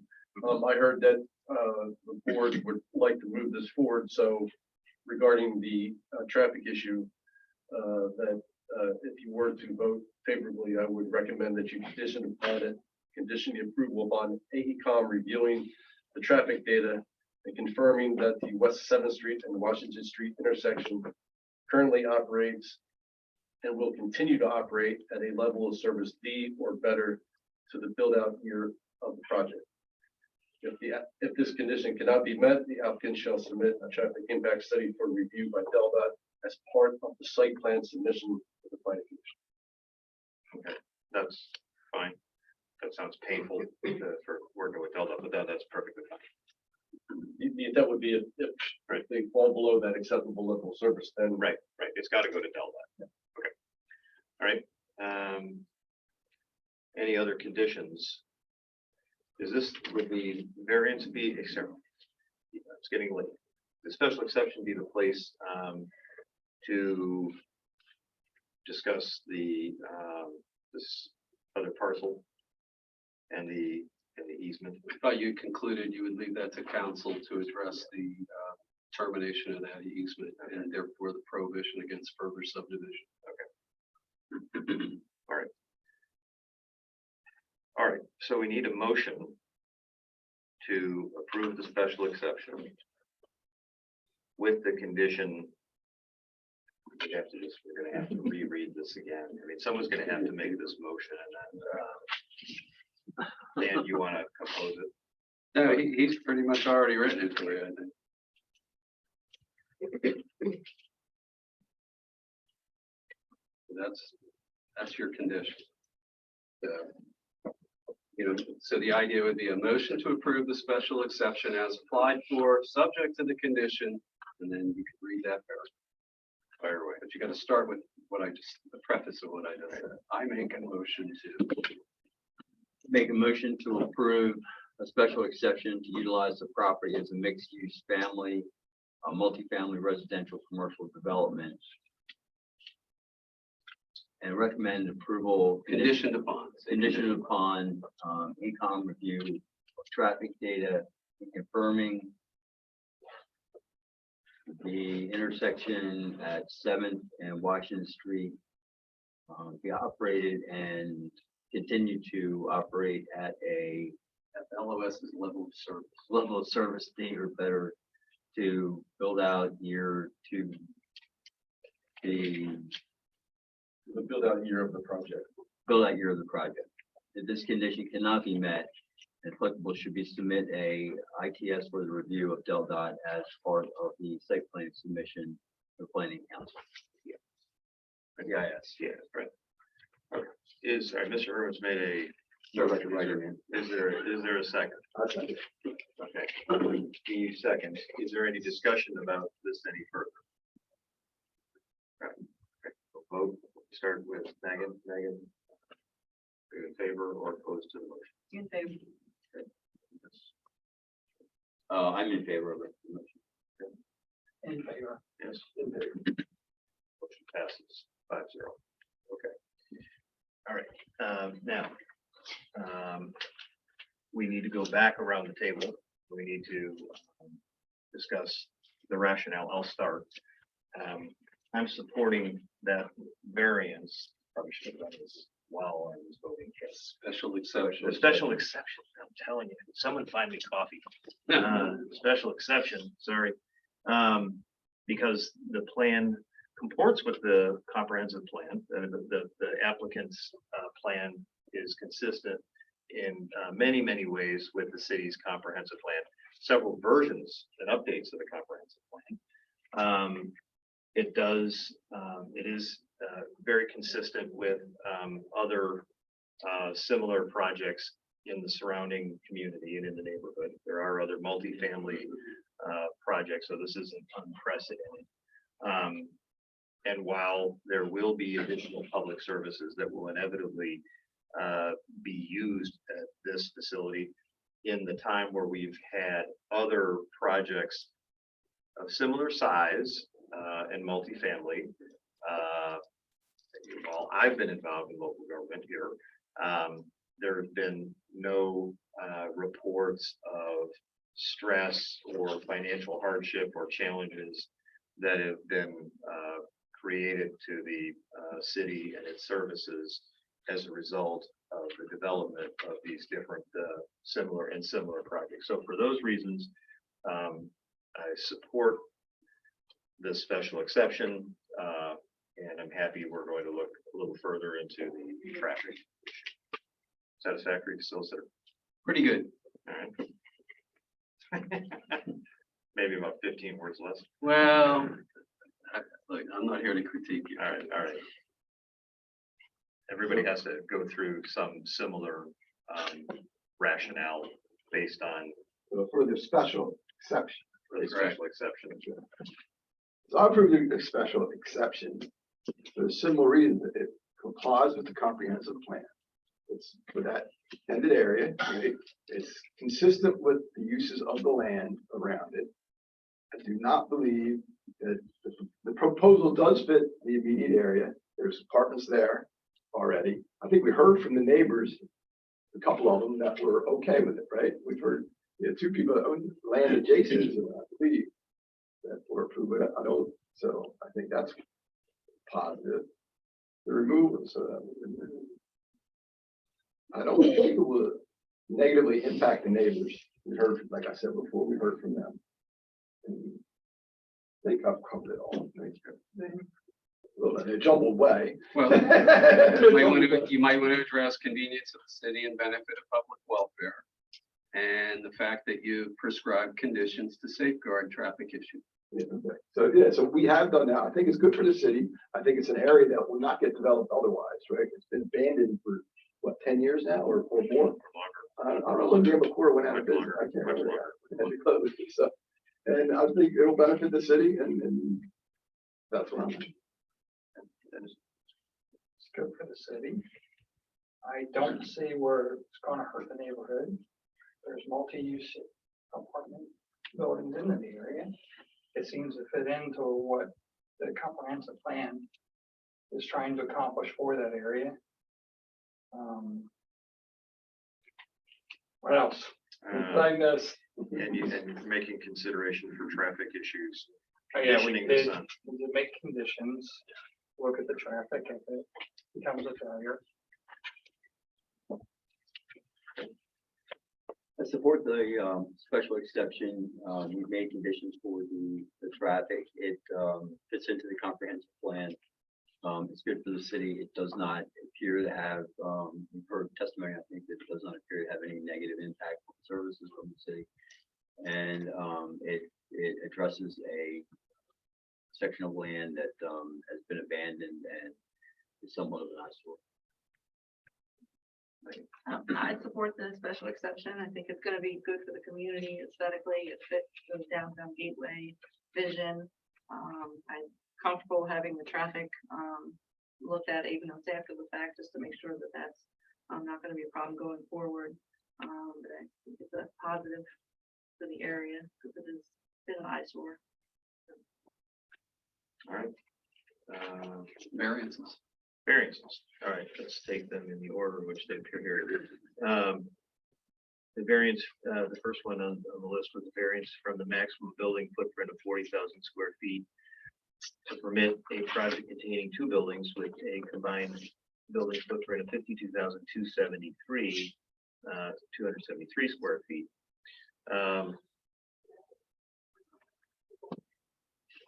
So, Ms. McClellan, I'm going to call you first, since you were thinking of a different number. Would you like to make a motion?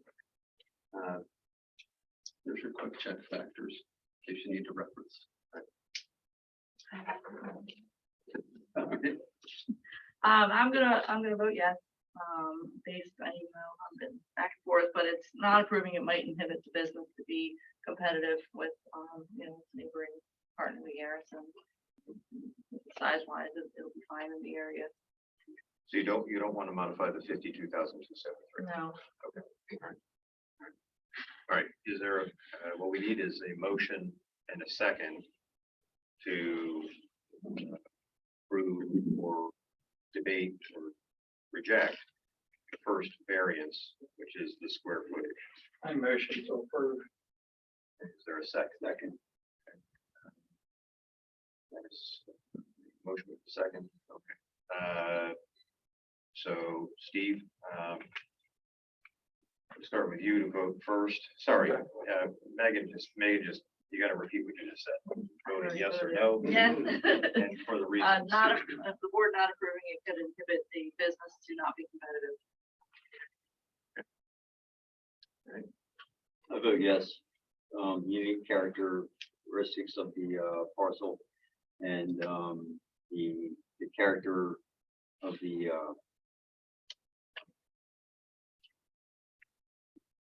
variance is in line with the character of the community, and it would be practically difficult for the owner to utilize the property without the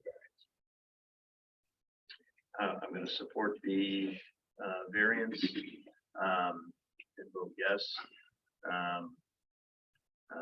The parcel presents some unique characteristics and challenges. Its physical configuration, among other things. So I'm going to support the variance. Its character is consistent. The design, the aesthetic is consistent with other parts of the surrounding area in the community, and it fulfills the vision of the comprehensive plan. I vote yes, because it does fit in with the character of the other building in the area. I think it's going to be good for people coming into Newcastle who want to live here. It fits our plan for that area.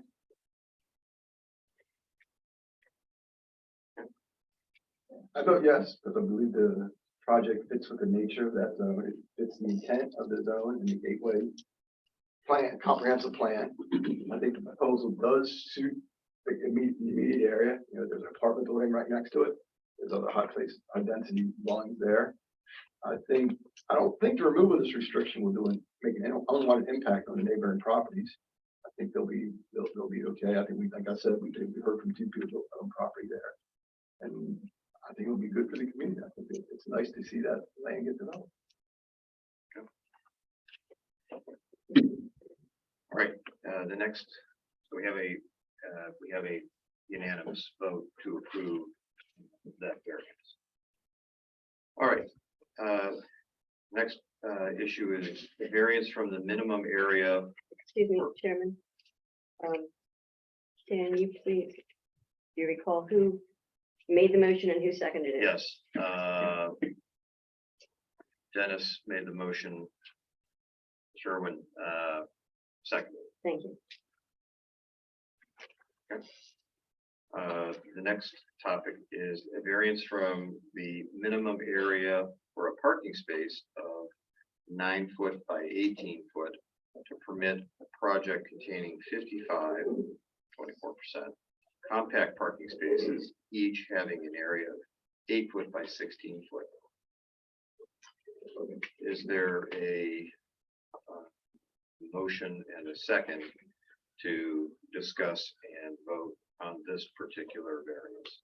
Make a motion to approve the variance for the minimum area for a parking space of 9 feet, 18 inches to permit a project containing 55, 24% compact parking spaces, each having an area of 8 feet by 16 feet. A second. Okay. Kat, did you get that? Yes, got it. Okay. Thank you.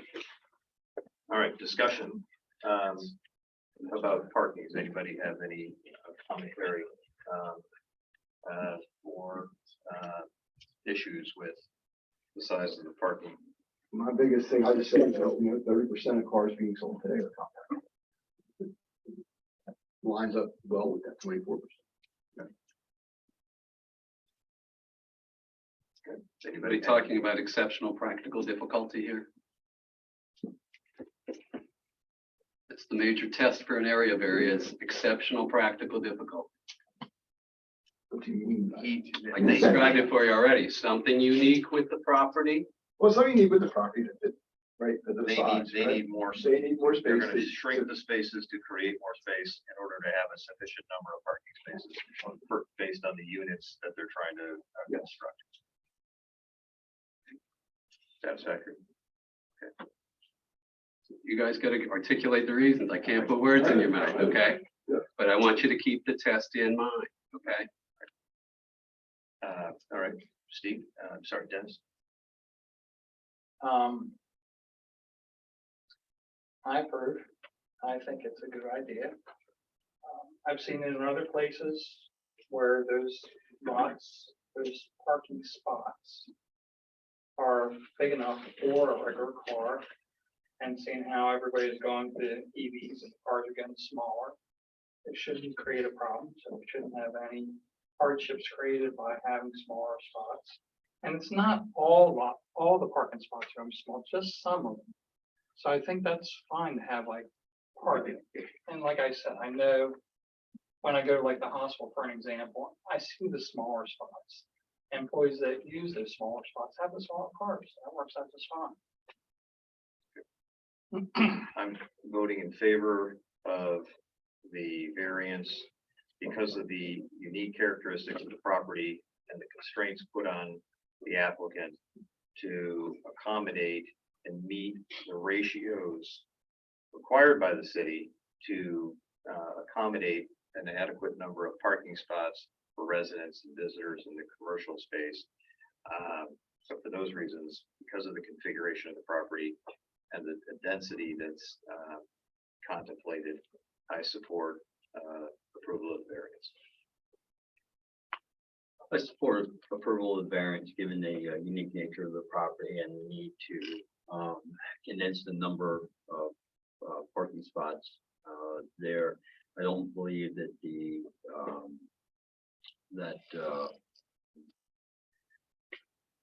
smaller size is going to have a serious effect on the community, and it presents practical difficulty for the builder if they're going to have full size. I approve the variance due to the unique footprint of the way that they have to curve around that building at the back. It would be exceptional practical difficulty for them not to have those smaller spots in order to accommodate that turn in the back. Right. The motion carries by a vote of 5-0. The variance is approved. Next on the list is a variance from the 237 shared parking spaces to permit a project containing 228 shared parking spaces. Do we have a motion and a second to consider this variance? I make a motion to consider a variance from the required 237 shared parking spaces to permit a project containing 228 shared parking spaces. Second. Second seconds, Ms. McClellan, seconds. Okay. Discussion.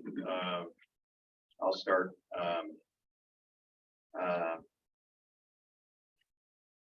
I think I'm going to support this because in the nature of the number of units that are contemplated and the unique characteristics of the property, the blend of one bedroom and similar type one bedroom units in particular, the necessity to have 237 shared parking spaces is not justified in 228. Again, because of the unique circumstances of the applicant's plan and the configuration of the property, I find that to be sufficient.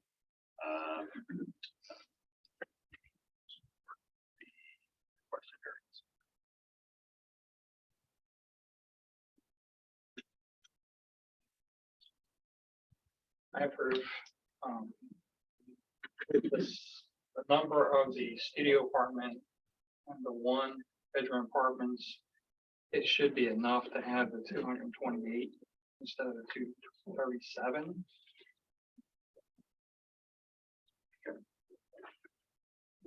Is there a rationale for that? It's just because of the size. So It's because of the size and characteristics of the building and the apartments that we have. Yes. Steve? Yeah, I approve the variance due to the characteristics of the land and the property. That 9 less spaces than that required is not going to be a burden or hardship. So I think that will be adequate, especially because of the mix of the studio, 1 bedroom, 2 bedroom, 3 bedroom. I think there'll be not as many spaces needed. Okay. I approve for the unique characteristic of the property. Hearing the number of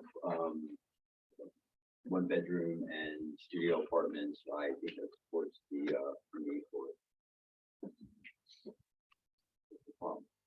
I approve of this variance because once again, because of the unique footprint of the property, it's necessary. It's not going to avoid exceptional practical difficulty, and it's maintaining the character of the immediate vicinity, which is keeping very similar to what they're having explored. Right. Variance carries by a vote of 5-0. Last on the docket, variance from the permitted. Two more. Sorry.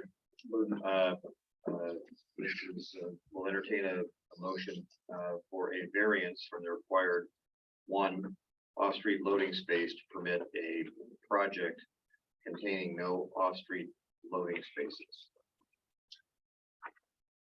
I make a motion to consider variance for the required 1 off-street loading space to permit a project containing no off-street loading spaces. Is there a second? Question, to consider or to approve or reject? Approve. You amend your motion, sir? I'll amend my motion. I'll second. Okay. So what you guys are saying is you want to approve Yes. having 1 off. No. Having no off-street Variance. Yeah. loading. Create a variance from that requirement. Yes, and that's and the condition. So I'm going to vote to support this. Wait a second. You got a motion and a second. There's no condition on that motion right now. To make it. Well, you have to ask the movant if he's willing to amend his motion. Not really. I can't just offer. It's his motion. I This worked in gentleman's the motion. Congress. I worked in the Congress too long. You can do anything damn well one. All right. We need, I think, what we talked about in discussion was adding an amendment to this to condition that there be a prohibition of on-street loading and unloading. That would be enforceable as a condition and also from the city traffic code. Now, does that just apply to 7th Street or anything inside the apartment complex? The condition is no on-street, on public street. Okay, so you've amended your motion. You need a second on that. Steve. And you know, it would be 7th Street. I don't know if Umbrella Street, Umbrella Road comes into that or not. It is a public street. Right, it is. I don't know if there's a street that- Yes, it is. Exactly, Down there. Legal street. All right, so there's a motion. There's an amended motion to approve the variance, and there's been a second.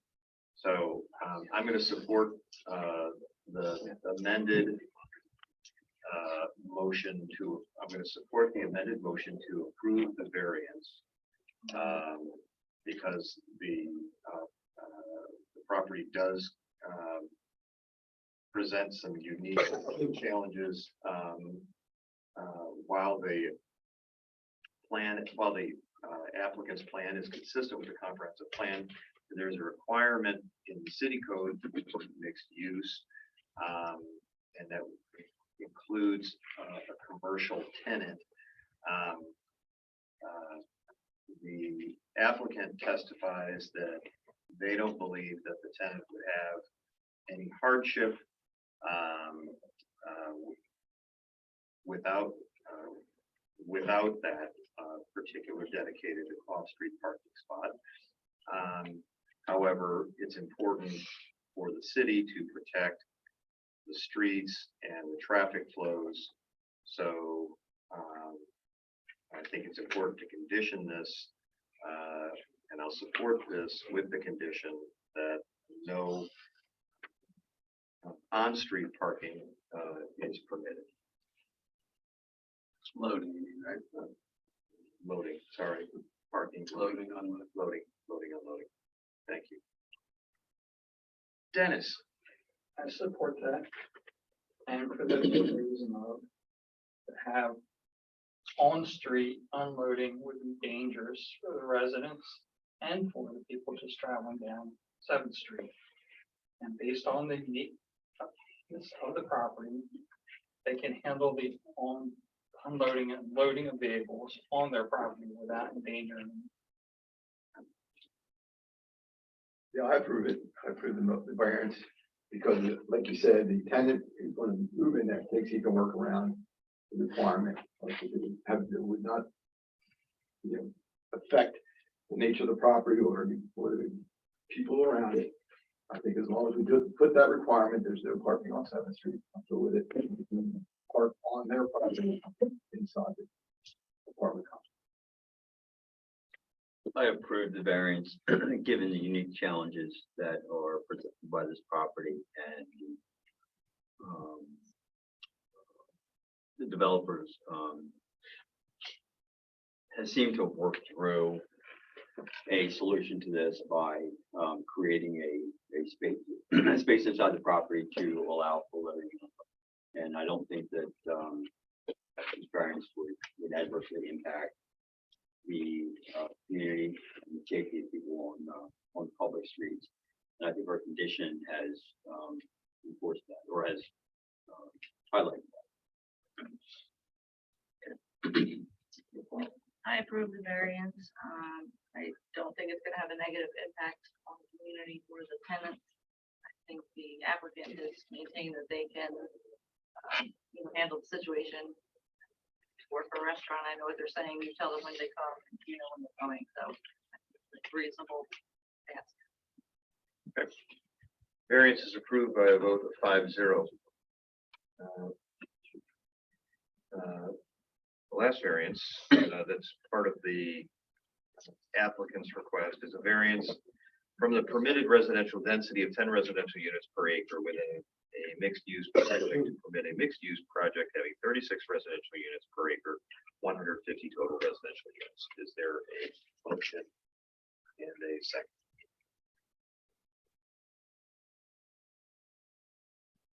Megan might have changed my mind. So.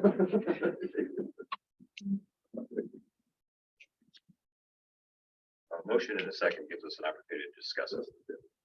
I'll motion a variance from the permitted residential density from 10 residential units per acre within mixed-use project to permit a mixed-use project having 36 residential units per acre, 152 total residential units. For clarity, that motion is to approve that variance, is that right? No, you just made the motion. To approve, he didn't use the word approve, that's why. I make the motion to approve. Okay, very good. And is there a second? Second. There is a second. Okay, all right. Now we can discuss and or. Dennis can be asked to amend his motion if you like, but that's. Steve, go ahead. Well, I'm struggling, can I not vote no, right? Of course you could. Yeah, and I'm wondering if there's a way that you can do this and decrease the amount of residents per acre and still make the same amount of money, right? Like make it a little more upscale, a little more luxurious, maybe luxurious, maybe you can do it. I don't know, you know, You could approve a different unit. You can come up with a different total residential unit number. You could ask Dennis to amend his, we either have a straight up vote up and down. does it gotta be unanimous to pass? No. No. Majority rules.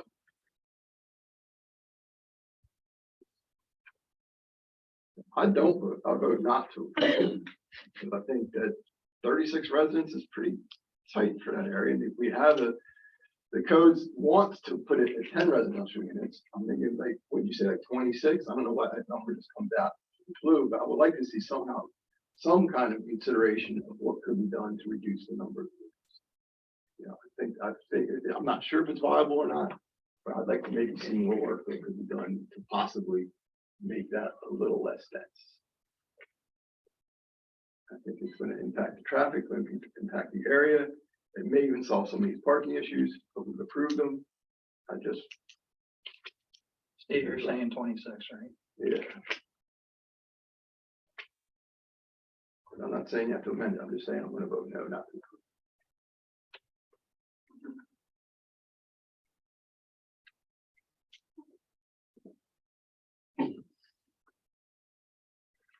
I'm gonna vote to approve it, for the variance.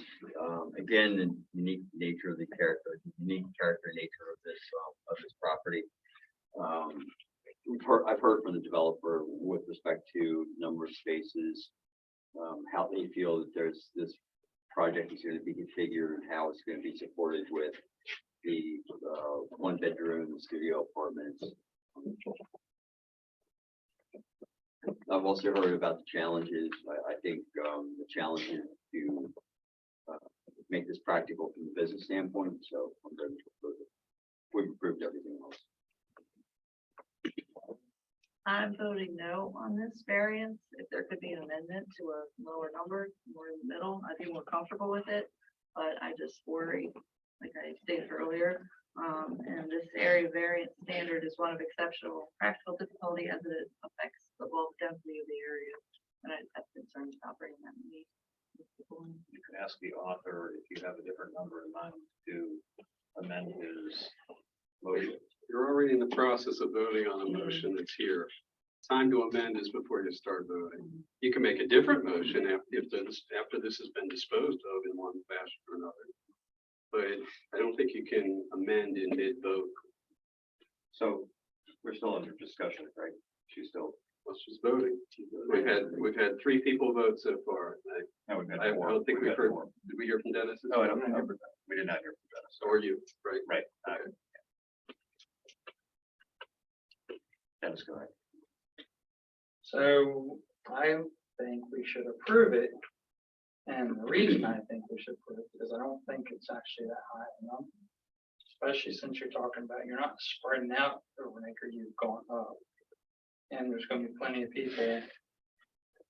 You know, they're going to be in and out of there, so it's not going to be that big of a deal, I think. And we also want to make sure that they can make a profit and that they're willing to do the building. Because if they don't do the building, we may not get anybody else to come in there to build. All right, I'm going to vote to approve the variance and proposal.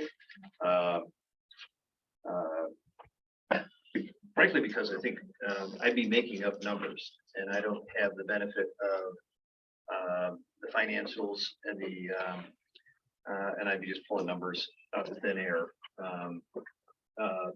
That wouldn't be based on fact, so I'm going to support the variance as, and the motion is proposed. I do think, the character of the entirety of the project is based upon certain numbers of units, and so for those reasons, I will support the variance.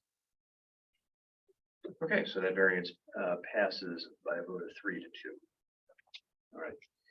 I believe, solicitor, we have no other business to conduct other than a motion to adjourn. I'd say that'd be very timely right now. Is there a motion? I make a motion. You're done. Yeah. Problem.